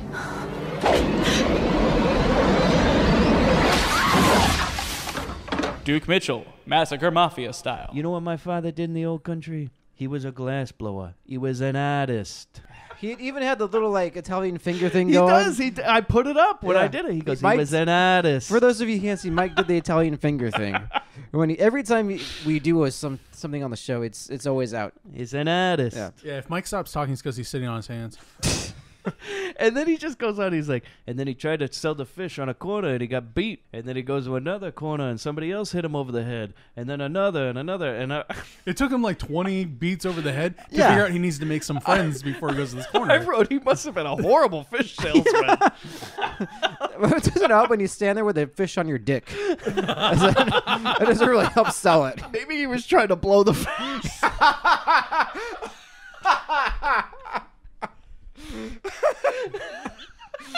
Fish blower, glass blower. And put in his mouth, fish's mouth. Trying to play it like a fucking kazoo, this guy. And they're like, somebody. Well, what in America? Connie Stevens, Scorchy. Jackie commandeers a cab. But I love this. Is she goes, "Hi, I'm a police officer. I'll need your cab, please." Yeah. And then the people just get out of the back, but she just rides in the back. I'm like, wait. Do you think the guy was he running the meter the whole time? I'm like, wait, she didn't get the. I thought she was driving the cab, but then you cut to a shot of her just kind of with her arm up in the back. And she's just kind of like. Now that is how you do a car chase. Like reading a book. It's like we're gonna watch a car chase where she's just being chauffeured. Car chase passenger. Claudia Jennings, Gator Bait and Unholy Rollers. This is where I think the movie abandons any idea that you're going to like Karen at all. Whether they knew that they were making that choice, but as an audience member, I'm like, oh, this bitch is crazy. Because, they're riding around on Evel Knievel's bike. He's looking for a jump, okay? And she reaches down. Okay, first I thought this was her purse, but then I realized it's like a part of the bike. It's a saddlebag. Yeah, it's a saddlebag. So in the saddlebag, she pulls out a handgun. Yep. And puts it right up to his face. And he's like, hey, come on, put that back, Quit playing around. Then she pulls the hammer of the gun back and just starts shooting it at things, not in the air. No, at things. Like, I'm going to hit targets. Yeah. And the Binnie for best performance goes to Rudy Ray Moore for Dolomite and the Human Tornado. Oh, the Dolomite is my name, and fucking up motherfuckers is my game. Man, move over and let me pass. Supposed to have to be pulling these hush puppies out your motherfucking ass. We love him, don't we? Oh, God. Never gets old. So oh, Jesus. boy. Cotton drawers, am I right? Presenting the award for Worst Picture, Chris Mann. As you know, we've spent the past almost 2 years, has it been, of just watching the worst movies that we think can't get any worse. But we do come across those gems that you fuckers out there like to torture us with and like to listen to us suffer. And without you, without you, we wouldn't have this show. And without you, we wouldn't have our best episodes. So we thank you and we hate you. The Binnie for Worst Picture nominees are Chatterbox. I don't understand. I saw, I conquered, and I came. You sure did. And Virginia says, he sure did. A real gentleman. And again, do you want to know how much sense this makes? None. Because the next scene is a montage of Virginia still being famous. Yeah, because now it's seen that didn't need to happen at all. There's no. I love it. I love the fact that we saw the most bizarro sex routine ever. But are the characters any better off from it? Is there anything learned? Is there any development whatsoever? I think I'm better off for it. Black Devil Doll from Hell. And I asked you today, after you had watched it, I said, Chris, is it worth doing? And you go, oh yeah, it's great. And I'm like all excited. I get home from a long day of work, and I'm like, all right, let me fire up the movie. I'll start taking notes. I have never checked the clock so many times in my life. Because what am I going to say? No, it's terrible. You're going to want to watch it. You need to go in with a preconceived notion. I couldn't do that to you. I was like, there's no way we're going to get through this. Oh, I was like so thankful it was only an hour. Yeah. Can you imagine the stretched into an actual hour and 30 minutes? No. Lunch wagon. And then when these girls get to work, you're pissed off at them. Why am I pissed? I don't know. They're just, these two broads come in. They're always late, They're never pulling the dipsticks out right. Use dipstick, by the way. It's a great line. Well, how late are they? You're asking too many fucking questions, all right? That's not unreasonable. Are they 5 minutes late, 10 minutes late? I mean, when I'm 10 minutes late, I'm fucking angry. 5 minutes, I'm kind of over it. Shut the fuck up. Let me ask you a question. All right, everybody gather around. Everybody gather a fucking around. Who on this set has won an Academy Award? Me. So shut the fuck up and do the scene like I tell you to. Night Patrol. Recommendation, nope. Chris? Nope. No. I'm sorry if this was the worst episode of Grindbin of all time. Whether we air this episode or not, I don't even know at this point. I really don't, Chris. This was atrocious. This is a listen and see. You know what I mean? Yeah. Like Mr. No Legs. What was resolved here? What did we learn? Are any characters richer from the experience? I'm going to say no. I don't know. Like I said, I don't know what I saw. I don't know what happened. Yeah. Apparently the chief wasn't guilty. Or maybe he was. Yeah. He just dies. Yeah. The cop literally says not a word, walks away, movie over. Mm-hmm. Freeze frame on him, roll credits. Do you think like the producer is just sitting in the room and he's like, no, look, I know you got more of the movie, but trust me, we don't want it. We got to fit this on 3 reels. At this point, when he walks away, just roll credits. Yeah. Tentacles. Chris, it's never taken me longer to get through an hour and 41-minute movie. It's taken me almost 3 hours to watch this movie. I have never rewound so many times in my life. I paused things and I contemplated. No, I could physically feel time slowing down around me. I looked outside and saw a hummingbird in midair without flapping its wings. I swear to God. What is going on in this fucking film? Surf 2. Then the SS boys go over to Menlo's rental booth, and he keeps trying to get them to drink Buzz Cola, but they don't want any. And he's dressed like an Arab. He's dressed like a sheik. He looks like Sabu. Yeah, I thought it was funny. Eddie kept showing up to set with these outfits. I'm like, one has to assume what, today you're an Arab? Eddie just brought that with him. We're like, wouldn't it be funny if I had this on? You know what was really funny is he had a part where he put out a mat and he started praying and all this. It didn't make it in the movie. He just fucking did this on set. He's a real funny guy, Man, it's sad when you're watching this and you're thinking Carrot Top would have been better. Up Your Alley. Up Your Ali, which is as Bobby said, a wonderful boxing movie. And he's got a great line where he walks up and goes, "Hey, is my fly open?" "No." "Well, it should be because I'm peeing." Hey! Basically, it's like your weird uncle wrote a screenplay with all like the dumb shit he makes you hear when you see him at Thanksgiving.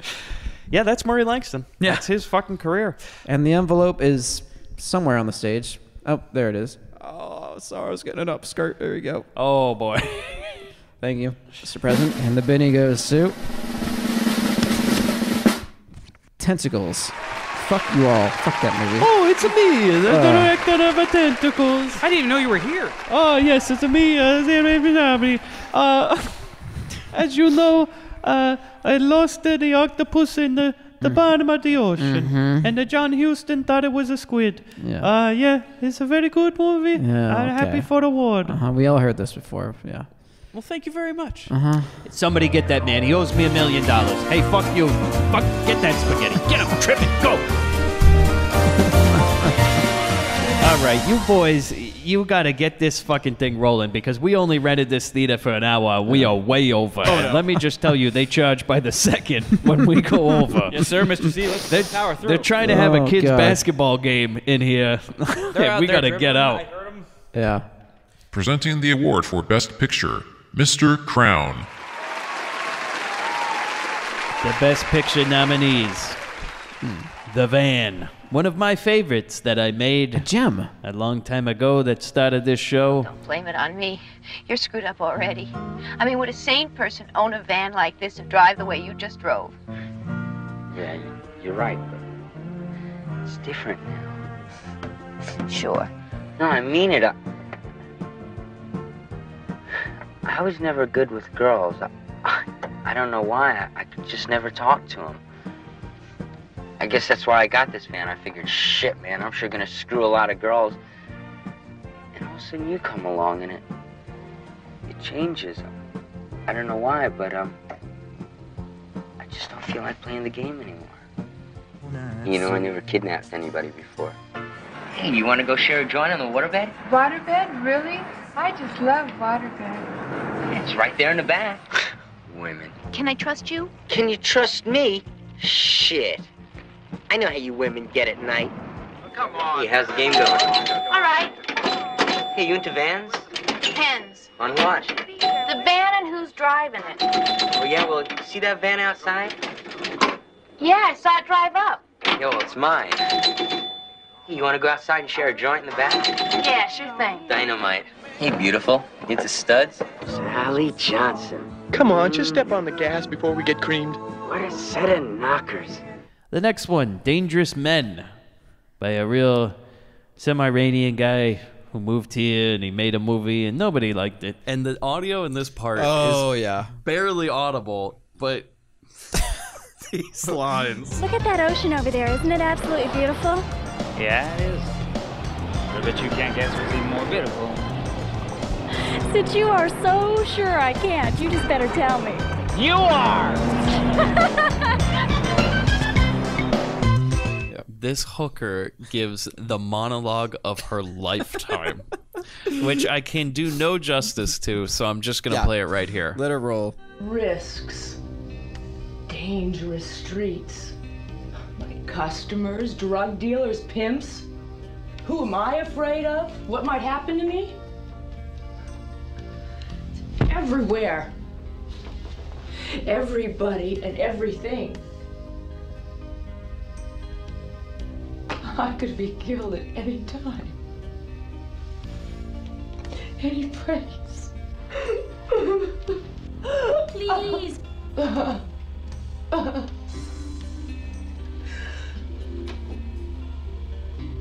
I want to go home. Miami Connection by that guy in Orlando who called his movie after Miami, even though it takes place in Orlando. This is quite possibly my favorite line in the whole movie. Is we see a shot of Tom and Jack, the guy nobody cares about, walking into the room, and Tom says the first time, "Hey guys, what's going on in here? What are you trying to do? Wake the neighbors?" Yeah. Cut to another angle, like with the another angle of the same thing. Tom and the other guy walk in the room, and he goes, "You guys trying to wake the neighbors or what?" Yeah, like you get that line in there twice. It's really pushing this. Like there's neighbors. They've really got to immerse us in the set and the environment that is around here. There's neighbors, Mike. Jeez, you guys, what's going on out here? What are you trying to do? Wake up the neighbors? Need to get some work done. Give it had enough done from that street. All right. Okay, I'm sorry. I'll get some. Realize how serious. What's going on here? You guys trying to wake up the neighbors or Chef, what? seen enough action for one night? My father! My father! I found my father! Oh my God! Savage Streets by my girl Linda Blair, love her. Didn't make Savage Streets, I made Grotesque, but still love her. Like, can you imagine in the last Rambo movie where they're in that whole, like, you know, you didn't kill for your country, you killed for yourself. He's like sharpening his knives and everything, and it just cuts to him laying nude in a bathtub. You don't remember that part? He's just periscoping up out of the water. He's just like, you're gonna have to kill again, John. You don't remember the part where Stallone was sharpening his knives and he placed his large penis on the workbench? It ain't the nightstand, but it'll do. They don't call him the Italian stallion for nothing, Bobby. After he tightens his headband, they have him stick his penis in his boot. Massacre Mafia Style by that Duke Mitchell guy who is, you know, he's a character. He's no Mr. Crown, but I do like him, and we do share some feelings about women. What I see is Jolly French kissing a dog. Yeah. Well, he's got a treat in his mouth. Yeah. Oh, it's a treat, all right. A treat or his tongue in Yeah. his mouth. Yeah. And their voiceover is, Jolly's first love is that dog, then eating, and then Mimi. Raw Force, which is I do like that. The old Jade for Whores trade is a good thing. It's a good thing. And then he offers him what I heard as a martini. Yeah, I heard a martini. Yeah. What the fuck? It's like Let's have one of my martinis. like a martini, like tuna is in it, Was or that what? like a flub? I don't. Yeah. I thought A tuna- martini it's with a tuna boat. stuffed It's, in. it's a boat. It's the Chin ocean. made it. I In believe lieu of it. an olive, there's a little pinch of the star kissed in there. Yeah. Yeah, they ran out of vermouth, so it's just vodka and tuna. It's just tuna water. Vodka and tuna water. They call it a martini. Shaken, not stirred, please. I think it's this chin like wringing out cans of tuna, like squeezing the juice. Human Tornado, which is by that guy that won the award, that Rudy Ray Moore guy. He always does jokes on me, and I don't really like it. Yeah. And I have a lot of these written down. For one, he makes fun of a fat couple for a while. Oh, yeah. Look at this fat motherfucker. One thing's for sure, he'll lay heavy, but he'll never go deep. Pause for applause. Which there is plenty of. Look at this big fat man. My girls, look what y'all could get if you was lucky. Well, I say one thing, he can lay heavy, but he'll never go deep. And Psychomania, which is some sort of British shit.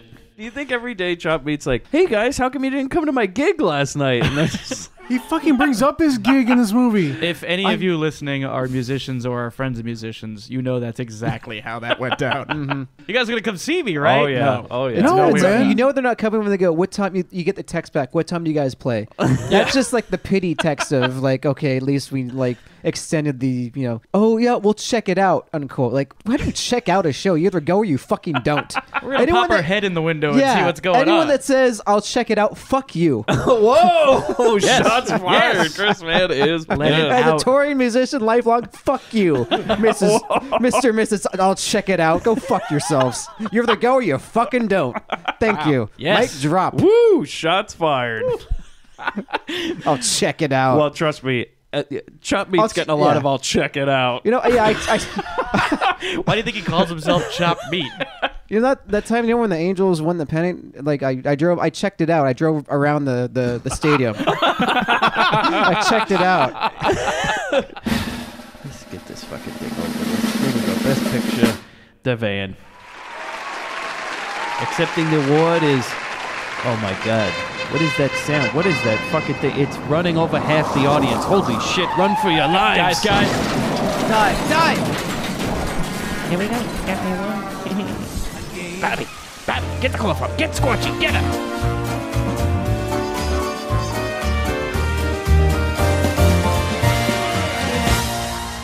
Presenting the award for Best Episode, the cast of The Grindbin. So guys, we've reached the end. We've made it.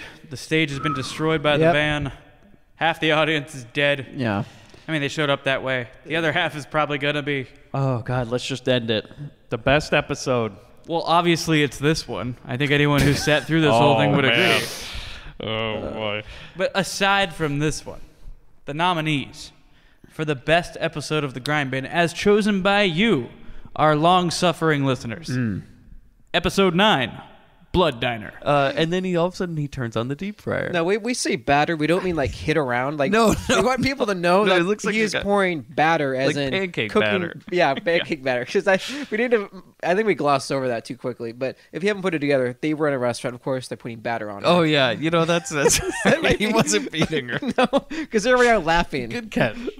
Here we are laughing our asses off. Yeah, have any batter that slid around? I apologize. No, you know what? Hey. I'm just saying, that's what they call every woman. I'm not. No one's asking you to apologize. I am not. I'm just saying. It just. I thought it was funny how just the way this film is just in general. The only identifying mark is of that. Yeah. So please roll on. He's putting the pancake on her. on this nice lady, this nice, I'm sure, college graduate woman, very well educated. Shut up. Stop trying to soften it up. You were on a roll earlier. I know. Why stop now? So he batters up the skank. He lays her on the counter. Episode 18, Lunch Wagon. I just described to you 5 minutes of this movie through my notes. Thank you for condensing I that. don't even know how to write it down anymore. We have lost our minds. We have trying to finish this lost movie. like 80% of our audience. I am so sorry if this is the worst podcast we've ever recorded. I am trying. I know you are. Oof. Oh, God, that hurts just to hear it. Episode 56, Massacre Mafia Style. Do you think Jolie had some fun with it, like knelt down in front of me, like, "Hey, Mimi, say yes." The relationship they have, Chris. Yes. Okay, like we'll get to it, but Jolly's either fucking Mimi or fucking a dog. So Jolly's fucking. That's all we know. Yeah. Their relationship is very, very. Oh my odd. God, yeah. Wait, that's not all Italians? They don't just make out? multiple times in this movie. Do you know? Jolly, calm down. Let me kiss you. Jolly, come here. Give me one on the lips, huh? For good luck. This time with some tongue, with some meaning, Jolly. Episode 59, Scorchy. But did you notice while she goes to that snack window, she hits a guy? She hit a Oh, yeah, Like, yeah. Some ginger guy is sitting there reading a newspaper, and she walks up and like slaps him on the arm and goes, "Hey!" and then just goes to the window. I'm all, wait, is that a cop that she knows, or is she just randomly slapping extras now? Like, I'll come for you later. You're giving her the mark of Scorchy. It's another guy trying to be undercover, and he's just like, "Ha, I know you." She's like, "We're all cops. Look at us all undercover." That's a good disguise. we get paid for this? So how's your case going? Yeah. And episode 83, Moving Target. The Jason Bateman one? Yeah, the Jason Bateman Okay, joint. just make sure. And then Cody, the hard-hitting reporter, comes up to Daddy, and she's like, "What's really going on?" And I write, "I mean, seriously, like, what is going on? Maybe you could tell us." We're in love. Is this when she asks him to answer her off the cuff? Yes, And she meant record, but she's like, off the cuff. Tell me what's really going on. What's really going on? Rapid fire. Do you find me attractive too? Because I could also pretend to be your daughter if that's what you're into. No, sir, I'm not interested. Oh, God. I'd fuck me. That's what she looks like. Buffalo Bill. That's why they brought it up. Cody. Yeah, Buffalo Bill Cody. Goodbye Horses kicks up on the van. Okay, so this is when we go back to the house, a little fashion show for Daddy. As she walks Fashion show, out. it's one saran wrap of a dress. Yeah, oh God, this thing you have to roll on. And she just goes, "Ooh, I'm a movie star," and then walks down the stairs with like a boa. And she says, "So what did Billy ask you?" And I go, "Yeah, who's Billy? And what did he ask you?" That's very interesting. That's decided by our own fans. The best episode so far of the Grindbin was Scorchy. Oh shit! Fuck, get her away! God damn! Accepting the award for Scorchy are Connie Stevens and Chris Bam. No, please! Chris, God damn! Chris, I'd just like to say that it seems fitting that the only three members of the Grindbin left are the ones that were on the Scorchy episode. Okay. And I've got to say that Stand you're back. looking ravishing tonight. Okay. That's hands off. That's no. It's not for you. Didn't know those pockets went that deep. Okay. I know. Jesus Christ. Pocket. Okay, I'm done. Bye. I'm gonna blow more than a popsicle stand if this keeps going. All right. You know what you need, Chris, is a song by me, Scorch, And everybody, thanks for joining us on the Binnie. Thank you so much. Thank you for all 100 episodes. Yes.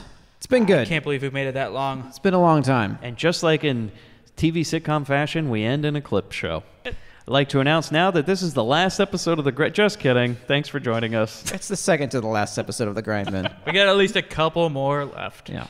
But for real, though, thank you for joining us. Like every award show, this went well over time. Bobby, get Hughes to his coffin. Well, they've driven off with Hughes' coffin. Oh, my God. It's okay. He's in a better place now. Hey, Bobby, I got the money. Yeah, I made the tea. But you're a hooker. Get that goddamn thing out of your mouth. Spooky ain't got no real poetry. Hello, pizza man. We're gonna play a little game, baby. I just love funny games. Get a little girl all hot and horny. This is Los Angeles. You could have been decent once in a while. And maybe Daddy would have had to kill himself because he couldn't get it up anymore. What a shame. Come on, just step on the gas before we get creamed.